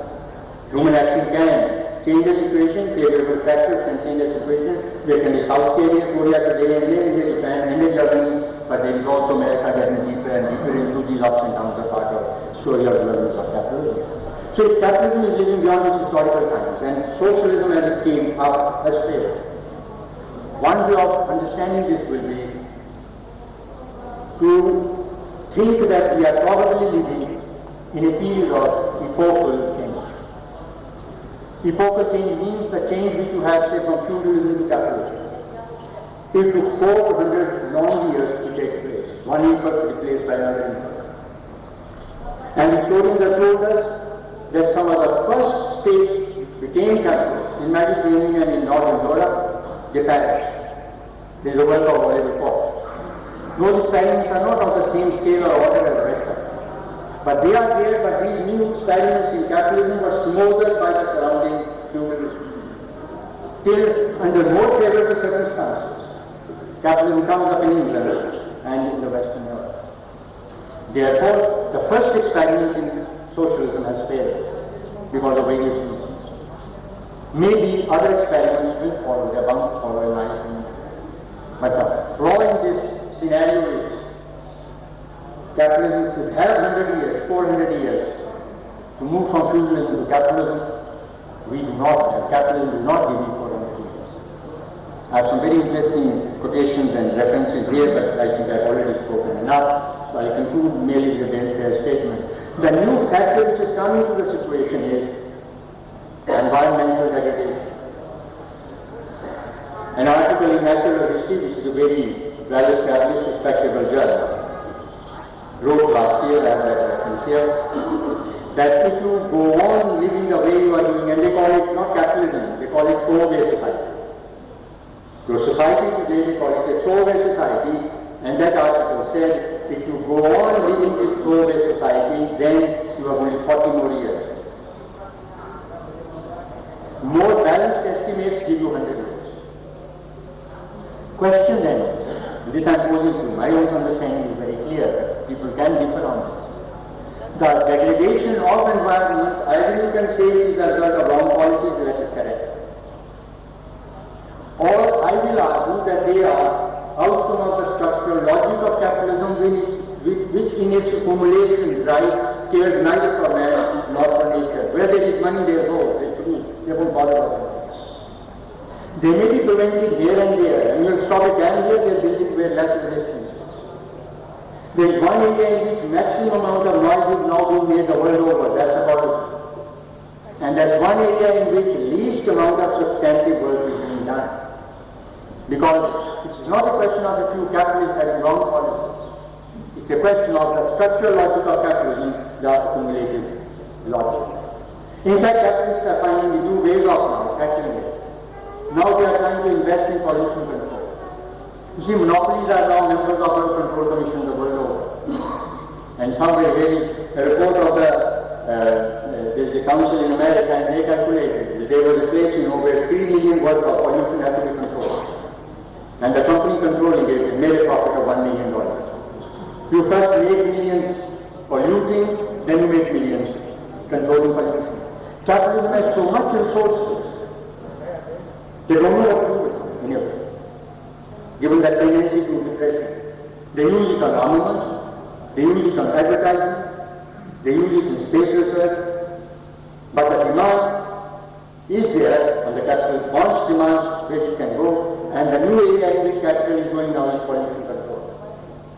Therefore, if destruction of environment is the outcome of a structural logic of capitalism, which is a very, very strong case, it's just not to be dismissed like that, then saving of our environment demands abolition of capitalism.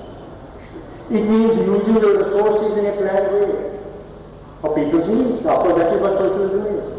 Either you plan your resources in the market way, then the law of market way, or you have a rational plan use of your resources, which is the socialist.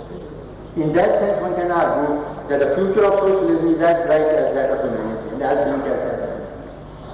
Socialism, which was once the promise of liberation, has now become a condition of survival of mankind. Now, having said that, two final quick observations, because let nobody think I am running away from the problem. The record of, because this is often thrown out, the record of opportunities of socialism with regard to environment is even worse than capitalism. Certainly as that. They have done so much damage to environment.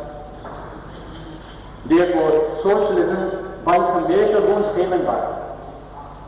But then remember, this has happened for various reasons. I just want to rush through 3 or 4 reasons. One sentence. Firstly, in classical Marxism, there is a strong productivist bias. The theory of socialism grows out of development of capitalism, and capitalism develops the forces of production, which then they stop developing, then we will go on developing. So the development of forces of production becomes very central in classical Marxism. It's a productivist bias, which has to be given up. Also, it was a very common conservative argument that there are limits to nature.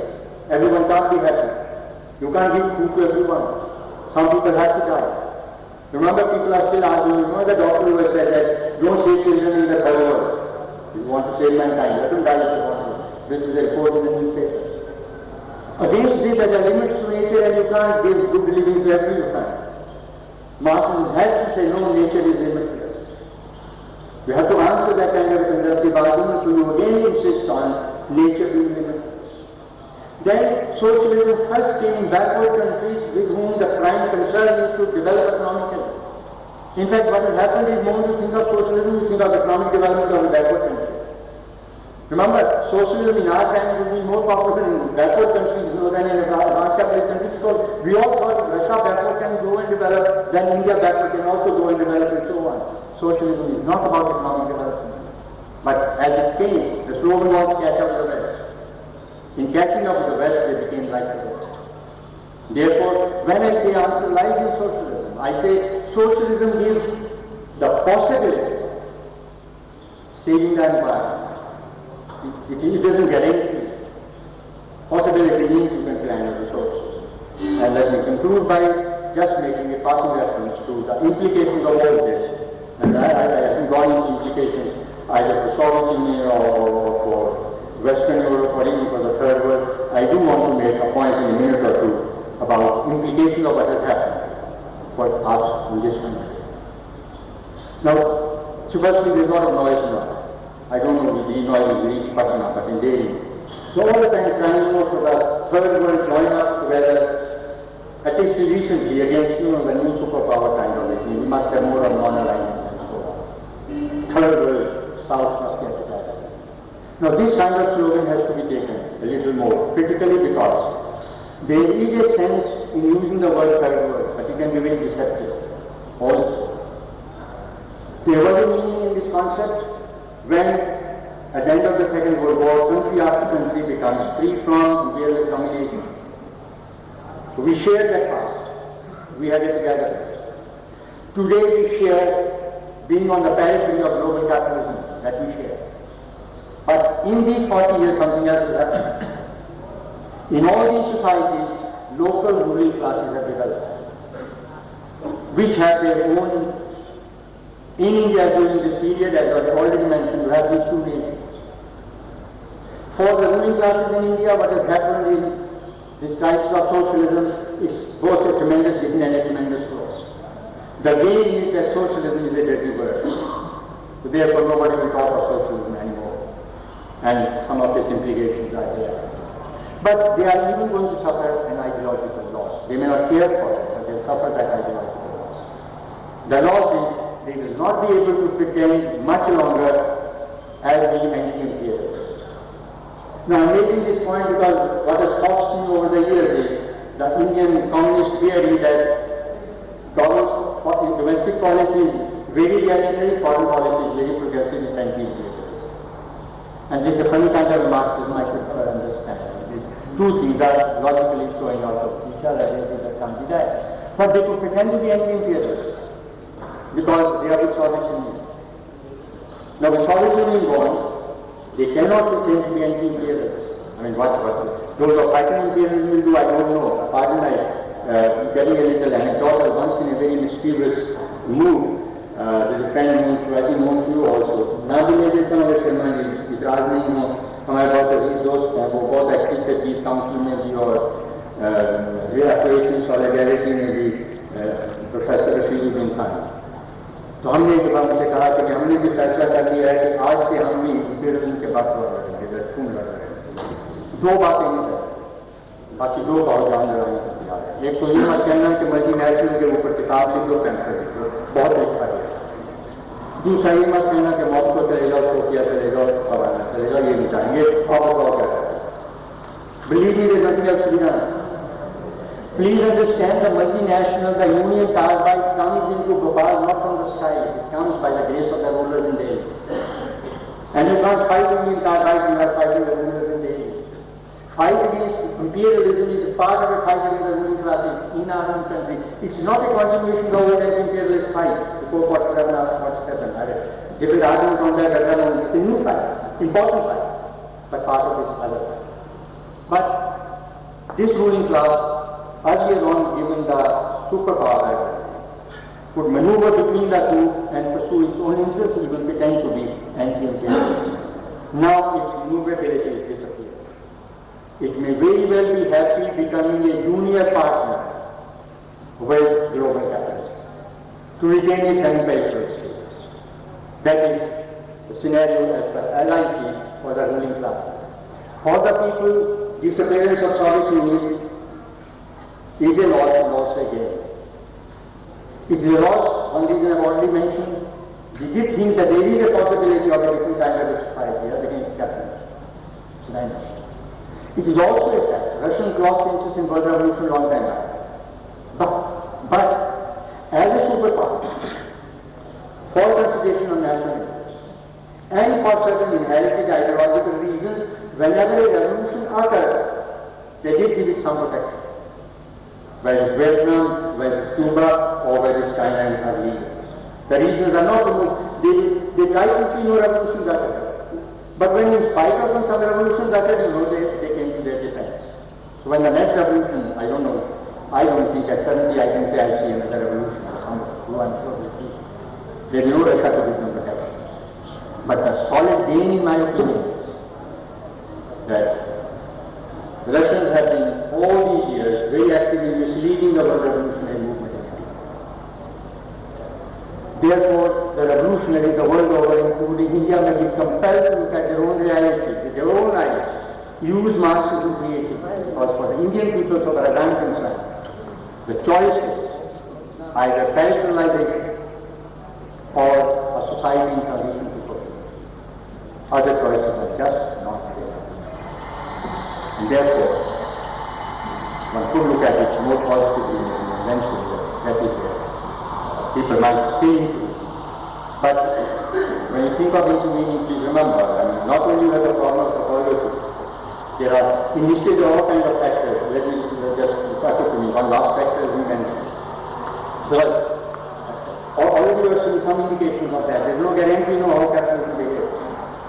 For instance, what is the meaning of Gulf War for me? Of course, from 47 onwards, America has intervened in 20 different places. Always either to restore status quo or to maintain status. Only one place they intervene for other reasons, that's another. They intervene in Iraq. But the important thing to remember is, number one, their victory in the Gulf War put an end to what is called Vietnam syndrome. Vietnam syndrome means that if you go on intervening, you will also get it in the net, you will also die. Now the Americans know that you can kill others without dying. That is your power. You needn't be afraid, you need to be. And secondly, they have served notice to people of the world. You will behave or else. Like those daily newspapers are already carrying, they are already letting us know about that nuclear capacity and all that sort of thing and so on, or we will not allow Korea to send any scuds to Iran or to Syria, any kind of thing. And it's quite possible that the Americans become, somebody written, as Mr. Easy has written, they may very well act as Solomon in the temple of humanity. They may bring the whole thing down themselves and with us. And please, don't rule out this kind of possibility. One of the most distinguished philosophers of our times, 20th century, Ian Whitehead, he wrote, I have never ceased, only quotation I want to read, I have never ceased to entertain the idea that the human race might rise to a certain point and then decline and never retrieve itself. Plenty of other forms of life have done that. Evolution may go down as well as up. Now it's an uncertain thought. And of course in human affairs, nothing happens till it has happened. You may have the capacity to intervene. But nevertheless, these kind of possibilities also scale up. A long time back Marx said, either socialism or descent into barbarism. That was Marx's approach. In a form which Marx never utilized, we are still facing the same choice, either socialism or descent into barbarism. Thank you very much.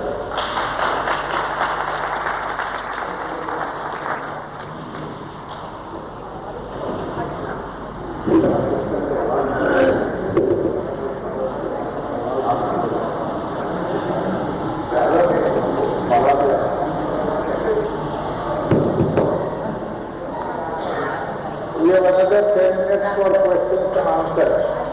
If there are one or two short, pointed questions, they will be most welcome. Professor Mahendra Prasad has a question. Might tell you.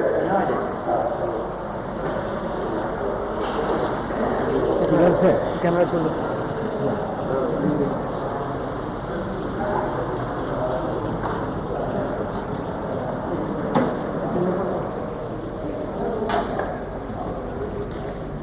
Mr. Chairman, it seems to be a practice and a habit to preface a question on such occasions by making a long speech. I don't propose to offer any such preface to my question. But I do wish to say of pulling down the cornerstone in the arm is this, that whenever a particular doctrine or thought or ideology of religion, whenever a movement is present to thought, the whole important procedure thinker will say something which has got a straight interpretation. This various interpretations to meaning attached to that sort of thing. Of course, Karl Marx was one such thinker whose sayings and writings and documents could be interpreted in various ways. And they were. But what has been said, this is our a natural bias of the thing. There in 50s or 40s, you might not even have seen you. Where is it? I realize that. The trouble is that we got in a system in which we tend to get affected things which are very powerful, which are dominant, which are materialistically impinging on our thinking. So that crazy has occurred. The thing is, this is my own hobby, of course you will be very offended, that when you talk about Marxism, I always compare it to the religion, not to the derogatory. Because of course this sort of comparison has been made off and on. But the thing is, Marxism is a religion of a particular type. It has a certain faith in man, it has a certain faith in his freedom and action. It has that sort of connotation, but it carries one similar feature in all the other religious systems. And that is the duty that we must handle between we characterize religion, we put one distinctive mark on religious sentiment is this, that there is a distinction between sacred and profane. A mark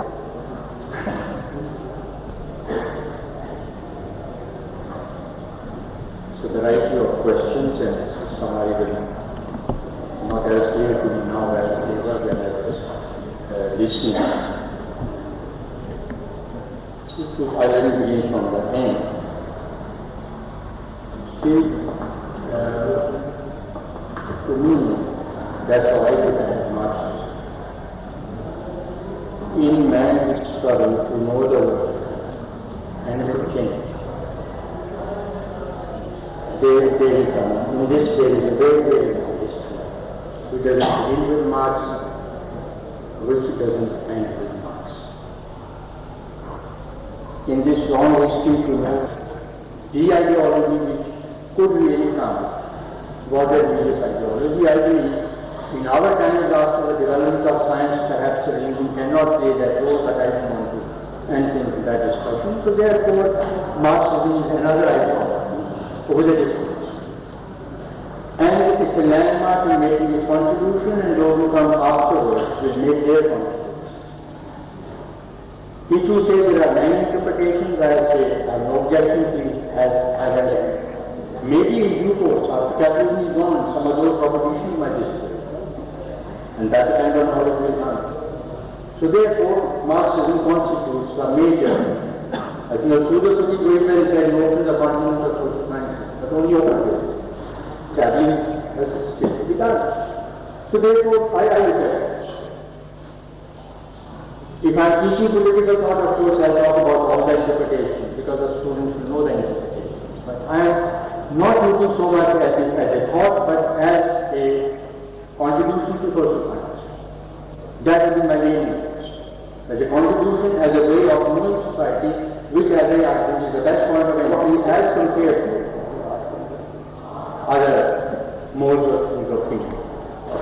Now once that tradition is there, I mean, I don't think once the notion is, beyond that, it's an empirical question, how useful it is, how valid it is. It's an empirical question, it's not a philosophical question at all. Similarly, you have other interpretations, I then ask, how are they supposed to work? Well, you can say this society doesn't explain. That are different from, drastically different from Marx, for instance. Now, if he includes, when you mention Trotsky, difficult metaphor, but you can't roll it out. Give me something better. I also argue that if a fellow so sophisticated as Marx couldn't find a better way of saying what he wants to say, please treat him with due respect. Before you say, it doesn't explain everything. If you put it in the base, you put it in the superstructure, you can do that kind of carpentry. Give me a better metaphor to understand the relation between base and superstructure.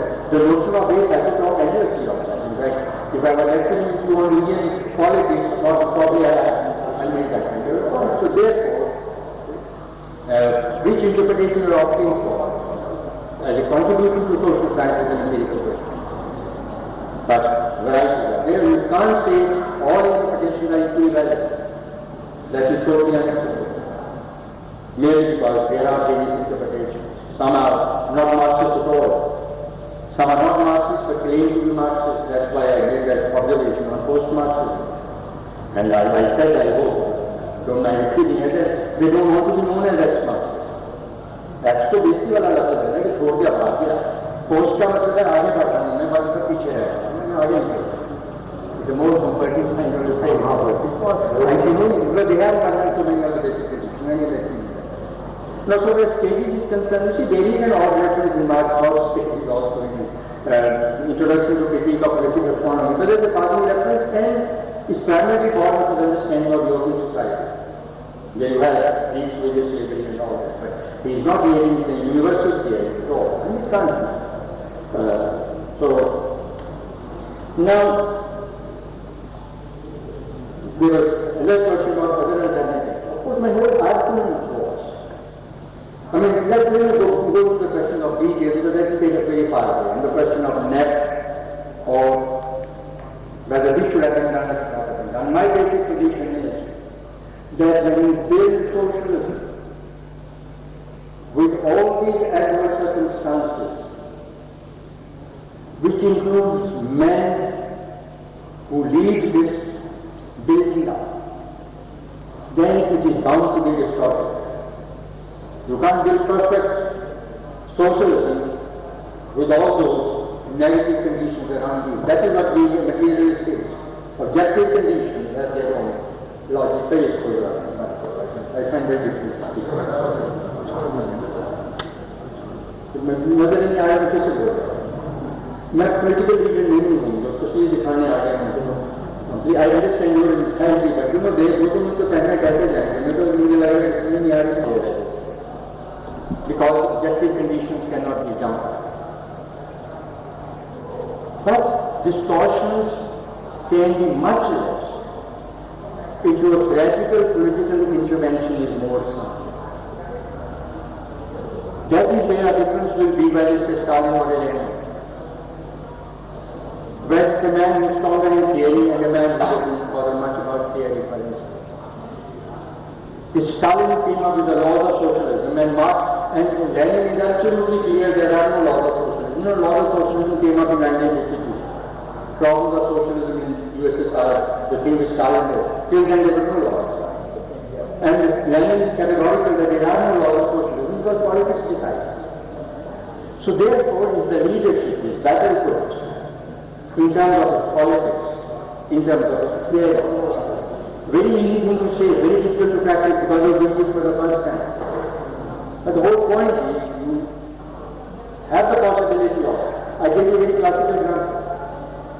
I mean, in the Bolshevik party, the kind of feeling of cadre, of the Communist Party, the entire leadership is Stalin mentioned for. Zinoviev and Kamenev even diverged the base for armed insurrection in future first.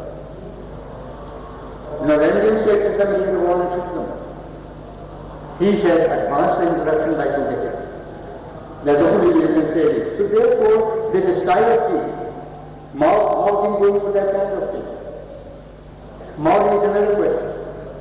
Do you really go in for building having industry at a very high cost? Can't we have a different kind of plan? Which is more environment friendly, let us say now. So therefore, there are choices available. In fact, that's the point I'm always making. There are no inevitabilities here. Inevitabilities are objective conditions. Determining, I generally say, they determine the first instance, not last. They are the limits, the parameters. But within these, you have options. So therefore, Russians could have then built better. Stalin could have built better, but if they were aware. For instance, Lenin said that throughout Stalin from General Secretary, the documents, the Stalin very cleverly presented only to Central Committee and suppressed. Lenin charged Stalin with great Russian chauvinism. He said the dirtiest man under the sun is great Russian. He is a Georgian, but he is a great Russian chauvinist. For this reason alone he said throw him out. And Stalin's policy of nationality, as it came to practice later on, the consequences you are seeing now. Now there is nothing in Marxism which says this is a question of your practical competence or your practical orientation or ability, quality of your political intervention. So the Russians could have. They could have really well contributed with that much longer. Learning from this experience, one could even say there is a place for a small scale private entrepreneur maybe for a much longer period than you thought traditionally. Therefore, the possibilities are certainly there of building up a better kind of a thing, which is regardless of the point is, question to ask is, what is he trying to do? In my rapid fire argument, maybe the point was missed. My argument then was, I repeat, and that's the framework in which I am thinking, so far as the evidence I have. Since similar to the conditions of life for intelligentsia in the advanced capitalist countries. Let me repeat again, it is possible for us to say that if we are turning in the direction of socialism, we never be anything of this kind. Free-mounting it is, that is, renewal of socialism. But that's just a phase. And very quickly, within 2 years, we moved on to market, from renewal to market. We neither understand one or the other. So therefore, in theory, it was possible to have a socialist force. Then, even in terms of his own class interest, that's where the role of mediocrity in history comes in. Poor quality of leadership. I mean, don't see these people as very great people, really produced as giants, intellectuals and otherwise. They are very small people. Please understand, how to become General Secretary of CPS? You know at how many stages there is training? By the time you become secretary, to be a soft at the RP. And you try to become a secretary, because if he has something else in him, कभी तो निकल जाता है बात में। शायद concentration cam में बैठा होता है, somebody said 40 years पहले पहुंच जाता है, 40 years पहले होता है तो concentration कैम में बैठा होता है, गुलाग का level में चालना नहीं देता है। Therefore, when we are coming up stage by stage at every step, it will be an exceptional character who will survive that kind of strain to reach the top. In fact, you know who survived Stalin for this? I'm now saying something even more provocative. Only the third raters. The flower, the best to kill of, because man with the guts and stamina to say we disagree, he said, all right. You remember when Khrushchev gave a report to the party congress about misdeeds of Stalin? You remember that story? Somebody got up and said, "What were you doing when this was happening?" And Khrushchev said, "Who said that?" No, that fellow didn't speak. He said, "I was doing this." So therefore, it is the third race who survived. It is the first race that perished. So they were proud communists. They were. So therefore, this riffraff who survived, it's a great glory of the Soviet people that they still built and still fought the anti-fascist war and still are victorious in that. It's a tremendous tribute to them and to the people, and also to the rank and file communists. So therefore, the quality of the men who come is a very poor quality now. And even with that quality, they were not turning their face towards socialism. They were only saying, so where democracy is concerned, I'm really part of the truth. Your economy is at a dead end. And we need openness and all. But just as they knew nothing of the market, they knew nothing of democracy. You know, this Gabriel Popper, who's the mayor of Moscow, one of the major figures for market, he wrote an article for New York Tribune. And you know what the article says. And he's very right. Now they are learning this. He says, if you want to have market in Soviet Union, you can't have democracy. How do you thrust market down the throat of the Russian people? Can you do it democratically? Will they accept it? So therefore say, either market or democracy. They are going to have that first fight.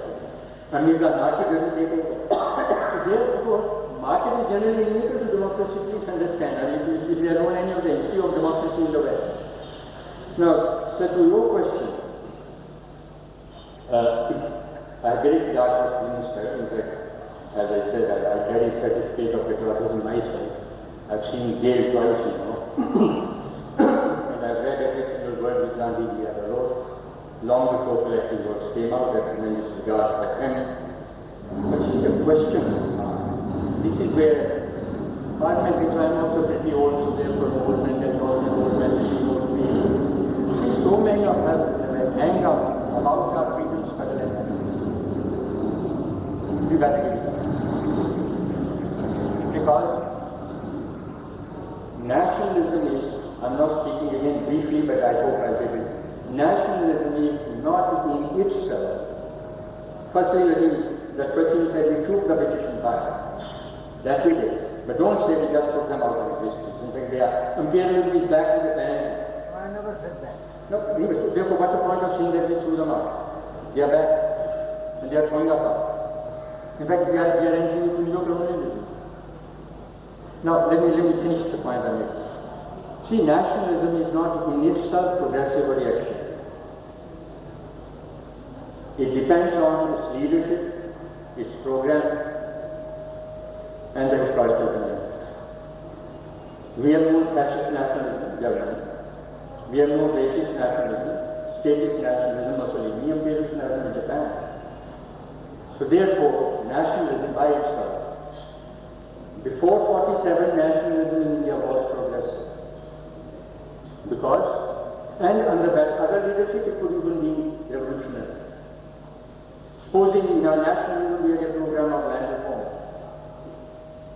which would have cleaned up a lot of dirt in this country, in Bihar you should know, but we didn't have it. So that's also part of the character of the leadership, Gandhi as well as bourgeois. Look at all the areas which have gone to Pakistan.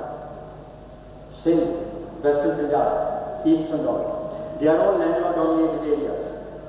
And sometimes the landlords are Hindus, East Bengal. What program do you give to these oppressive peasants in your national movement? Only program could be radical land reform. But Gandhian thinking will not allow that to be offered. Bourgeois leadership will not allow that to be offered. Therefore, the vacuum is filled up by Muslims. The slogan of Pakistan. See, people, ordinary people don't come marching to the gallows. Middle class does it. They can work themselves into that kind of isolation. Poor people say, what do I get out of this? Why do I join? And things are made much worse by the Hindu idiom which Gandhi used. Therefore, there is a program. But it was progressive because it wanted to resolve a basic contradiction of Indian society, which is between the Indian people and imperialism. Therefore, yes. But after 47, we have a what I call a linear understanding of distributive norms. Understanding is, before 47, all the Indians want political freedom. After 47, all the Indians will need economic freedom. And we are still winning that. But 1947 has its harsh logic. The triumph of 1947 meant a transfer of power to Indian ruling classes as against the foreign ruling classes. It's not a transfer of power to Indian people. And in these 40 years, these ruling classes have built their regime. Therefore, the struggle for economic freedom is not a continuation of that struggle, it is a struggle against the new rulers and exploiters. It's not a linear kind of political freedom going to economic freedom. So therefore, and the new ruling classes, I made that point very clearly that they do not have. They are, if you ask them, are they first looking after national interest or class interest? If possible, they like to combine both. They try to do that. But if the choice is made, they go for class interest, not for national interest. They are doing it today. So therefore, the freedom struggle, that was one landmark. It has its limitations, which means that Indian players will fight another freedom struggle in the years to come. It's amazing today that people have forgotten a thing called imperialism. That's also part of that inheritance. So far as these techniques are concerned, I'll make only two quick observations. I have nothing against these techniques. To me, techniques is a technical question. Any technique depends on its suitability. Technique is not good for technique. And I could deliver a whole question of ends and means, for instance. Means are determined by ends. May I say let me one second. The scale of violence, the question of the atom bomb has come in. Your protest may lead to a general conflagration. That's what I mean. See, it's a very common thing that in India, Sorry to interrupt, but we believe now in non-proliferation. So don't proliferate. and no, see, in the question of means and ends. That applies to the chairman too. Not to Anyway, see, it's a very elementary question of ends and means. I believe only ends determine the means. Let me finish. It won't be enough. Because the means is so obvious. A very impeccable authority, conservative authority like GC Field has said, it will provide two means. I mean, if there's a beautiful road going in this direction and my house is in this direction, the road is dirty, which road will I take? The beautiful road. Choices really are, there may be two roads going to my house. Between the two I have to choose. Which involves less evil. And when I say end justifies the means, I mean all the ends. The immoral doctrine is that you claim the good ends for your means and the bad ends you pass on to somebody else. That's an immoral proposition. Ends determine the means, but all the ends, not the ends you approve of. And it's a very, very common practice you know. With the Gandhians, for instance. By the way, who is responsible for the communal voice in India, partition of India? Don't pass it on to imperialism and Fujina only, or to the Muslims. Something wrong with the national movement is responsible. When Hindus and Muslims unitedly picked up the flags against imperialism, Gandhi said red, women and anarchy. Well, his thinking is that he's the man who loved the Indian people more than anybody else did. Let me not be misunderstood. I've taken that position. But then there are limitations in the thinking. He loved the Indian people better than father does. Not that the people are full of human potentiality, but people are likely to go wrong. That kind of love he had. So therefore, Gandhiism is to be judged not only by good things we own for Stalin and the rest, this is honestly about them. And the greatness of Gandhi was, unlike the Gandhians today, he died saying, I was seriously wrong, I didn't know if all this is happening. I heard him, it is written, published, I have quoted it. He said, looking at all that is happening around us, we must have been terribly wrong. That's the greatness of the man. The man doesn't say, oh, we have won the battle for non-violence. There's something is terribly wrong with us, with our policy, that all this is happening. The man has a greatness about it. We don't know that. They only go on riding on piggyback on freedom and all that, because to them, it's good to tell people don't be violent kind of a thing. It's too much. They use Gandhi for their own purpose. So therefore, having said that, Gandhian techniques are extremely beneficial. They should be used where they are suitable. And the question of suitability, the means are chosen not because of good and bad. Means are chosen because of their suitability. Whether on balance they produce good results. If I may take easy example, but I think it makes sense. Gandhi had a moral problem. When he passed in his ashram, got very well. Gangrene was set in. Wait a minute, let me make a mistake. Gangrene is set in. The veterinary doctor says, okay, let's do mercy killing. Is mercy is killing good? Gandhi has a choice. Number one, either he suffers for 3 days and dies, or mercy killing now he saves 3 days of suffering. On balance, what should be done? He said kill. He didn't say, no, the bad means killing is bad, this is to non-killing. He didn't. He's a sensible man. Only my question to Gandhi is that he seems to have so much faith into this veterinary doctor. He would have very well said, inscrutable are the ways of body, you maybe bati jata things, remember that's a light-hearted kind of observation. So Gandhi kept everything on balance. If you now kill, he said 3 days of pain. Otherwise, it's 3 days of pain plus killing. So on balance, there is more evil here. Let's say killing. Every morally responsible person knows these choices. And because the choices are difficult, we always want somebody else to choose first. Guru ji kya kehte hain, Gyanth kya kehta hai, Mahatma log kya kehte hain, moral principle. Because to choose yourself, to act morally responsibly, is a cross we carry. Freedom is a cross also. Therefore, or as Atre said, we are condemned to be free.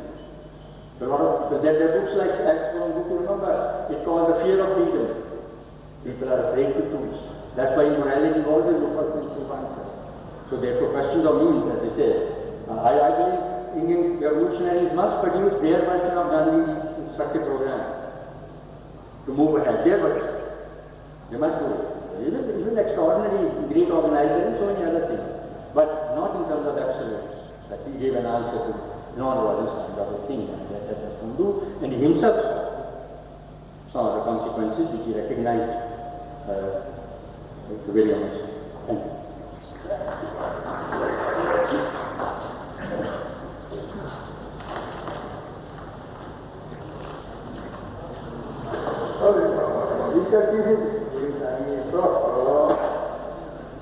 Professor Randhir Singh, which has been full of insight, and I would like to spoil the effects of this speech by having something pedestrian. I would only say that in considering such problems, one should have a sense of history, because after all, the Soviet experiment, whatever might be false, it was full of false, lasted only for 70 years. And there was also this Paris Commune, which lasted for 70 days. It lasted nearly for 70 days in 1870. But still they have left a message. It has to be made more and more creative, so that we need place for freedom in it, we need place for democracy in it, and we certainly need to see the continuous interaction between economic forces on the one hand and religious, ritualistic, ideological forces on the other. So far we have been looking at the problem in this way, that suppose there is a religion called Buddhism. I tried to explain the material background of Buddhism in one of my books. And but then I didn't try to show how Buddhism influences economy. And again, when economy is influenced by Buddhism, how this influenced economy again gives rise to other set of things. So there is a question of continuous interaction between economic factors on the one hand and what you call superstructural factors, that is ideological, religious, ritualistic factors on the other. So that has to be examined very carefully, and it's not very easy. And I'm really very happy that you have been able to get Professor Randhir Singh, who makes the type of person that you have in view in your research institute, in which you want to sort of interact seamlessly between activists on the one hand and social scientists on the other, or possibly your social scientists are both researchers as well as activists. So this is a new kind of experiment which is needed in this country, and I wish that you give a little more importance at this stage to the question of this applying Marxism creatively to problems. For example, you have this slogan that land should be distributed, and I very strongly feel, from what I know little of my village and villages near about, that there is no land to distribute. This is what I feel, I don't know. It's likely that land may be possible. Land is available for distribution in various other parts of Bihar, but in my part of Bihar, I don't find much land available for distribution. This is because we don't study things carefully, so that I very much like the idea of Professor Randhir Singh trying to relate this movement for socialism with the movement for saving environment. Similarly, try to see how far we can relate this movement for socialism to the movement for saving environment and to the movement to the plans for development. This is something new, and it will require new thinking on the basis of creative Marxism. Because basically we are thinking of primarily on the lines of this class contradictions, which is very good as far as it goes. But there also one has to be very careful. After all, our old wisdom has still some validity. We have a verse in Sanskrit, Vinashakale samutpanna ardham teviti pandita. So that if I possess 100 acres of land, you want to capture all my land, I will part with 50 acres. I will give you 50 acres, and I will save my 50 acres. Now these are some of the devices and strategies which may apply to the functioning of capitalism as well. I don't know. So that if capitalism is faced with the crisis of complete destruction, it's likely it might make compromises, it has made compromises. So these are some of the developments which possibly are not easily visualized. There is also something like enlightened self-interest. So that you want to save something by sacrificing something. But anyway, this is all loud thinking on my part.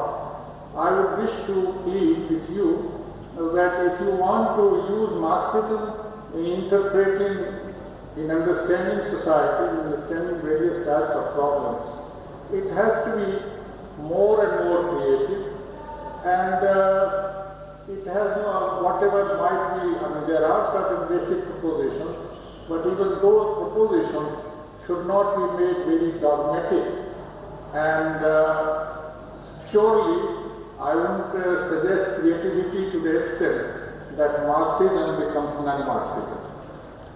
I would express my thanks to Professor Randhir Singh and also to this institute for having given me this opportunity to come here. I wish all success to this institute, which has been set up by young men of Patna, and I hope that they will continue to make progress. 1 year is a very small period to show results, especially in the field of research. course of time, they will be able to make their impact felt in Bihar and outside Bihar. Thank you. Our distinguished guest speaker, Professor Randhir Singh, and ladies and gentlemen. At the end of this first ADRI Foundation lecture, it is my proud privilege to propose a vote of thanks. As one of the members of this nascent organization, I am as joyous today as other members of ADRI, and it was basically to share that joy that we have decided to celebrate our Foundation Day in the company of this distinguished gathering. Our sincere thanks are thus to all of you, but I should express our special thanks to Professor Randhir Singh, our guest speaker. At his age, traveling is certainly not an exciting proposition. But the fact that at our request, he has been kind enough not only to come to Patna, but give us an excellent food for thought on such a crucial topic of crisis of socialism only shows how deeply concerned he is in his academic profession. Besides Professor Singh, we also have among us Professor R.S. Sharma, who has kindly chaired the session.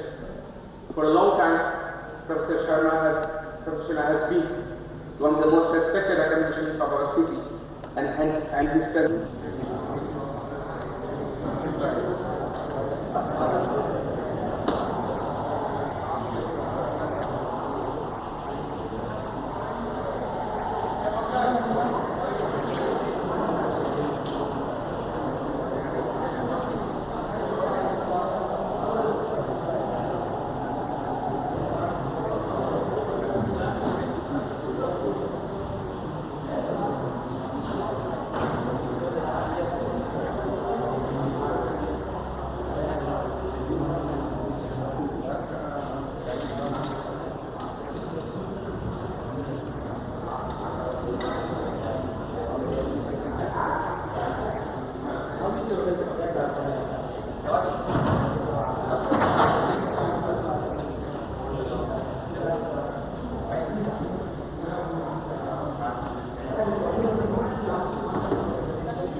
मेरा programme हो गया मैं तो कल 2 बजे बोलते जाऊँगा ये तो हुआ था कि इतनी बड़ी मीटिंग हुई सब लोग अपना है तो बात नहीं बोल सकता है लेकिन मैं आपसे अपनी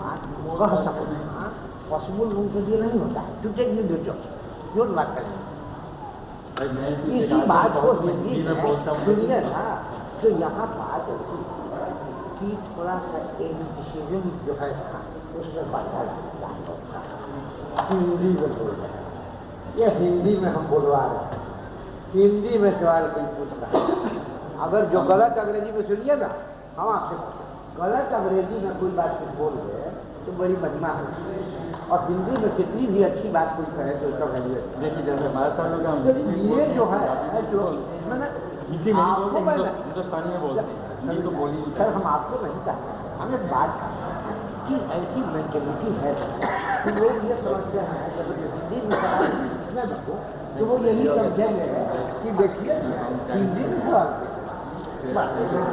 होता है हमको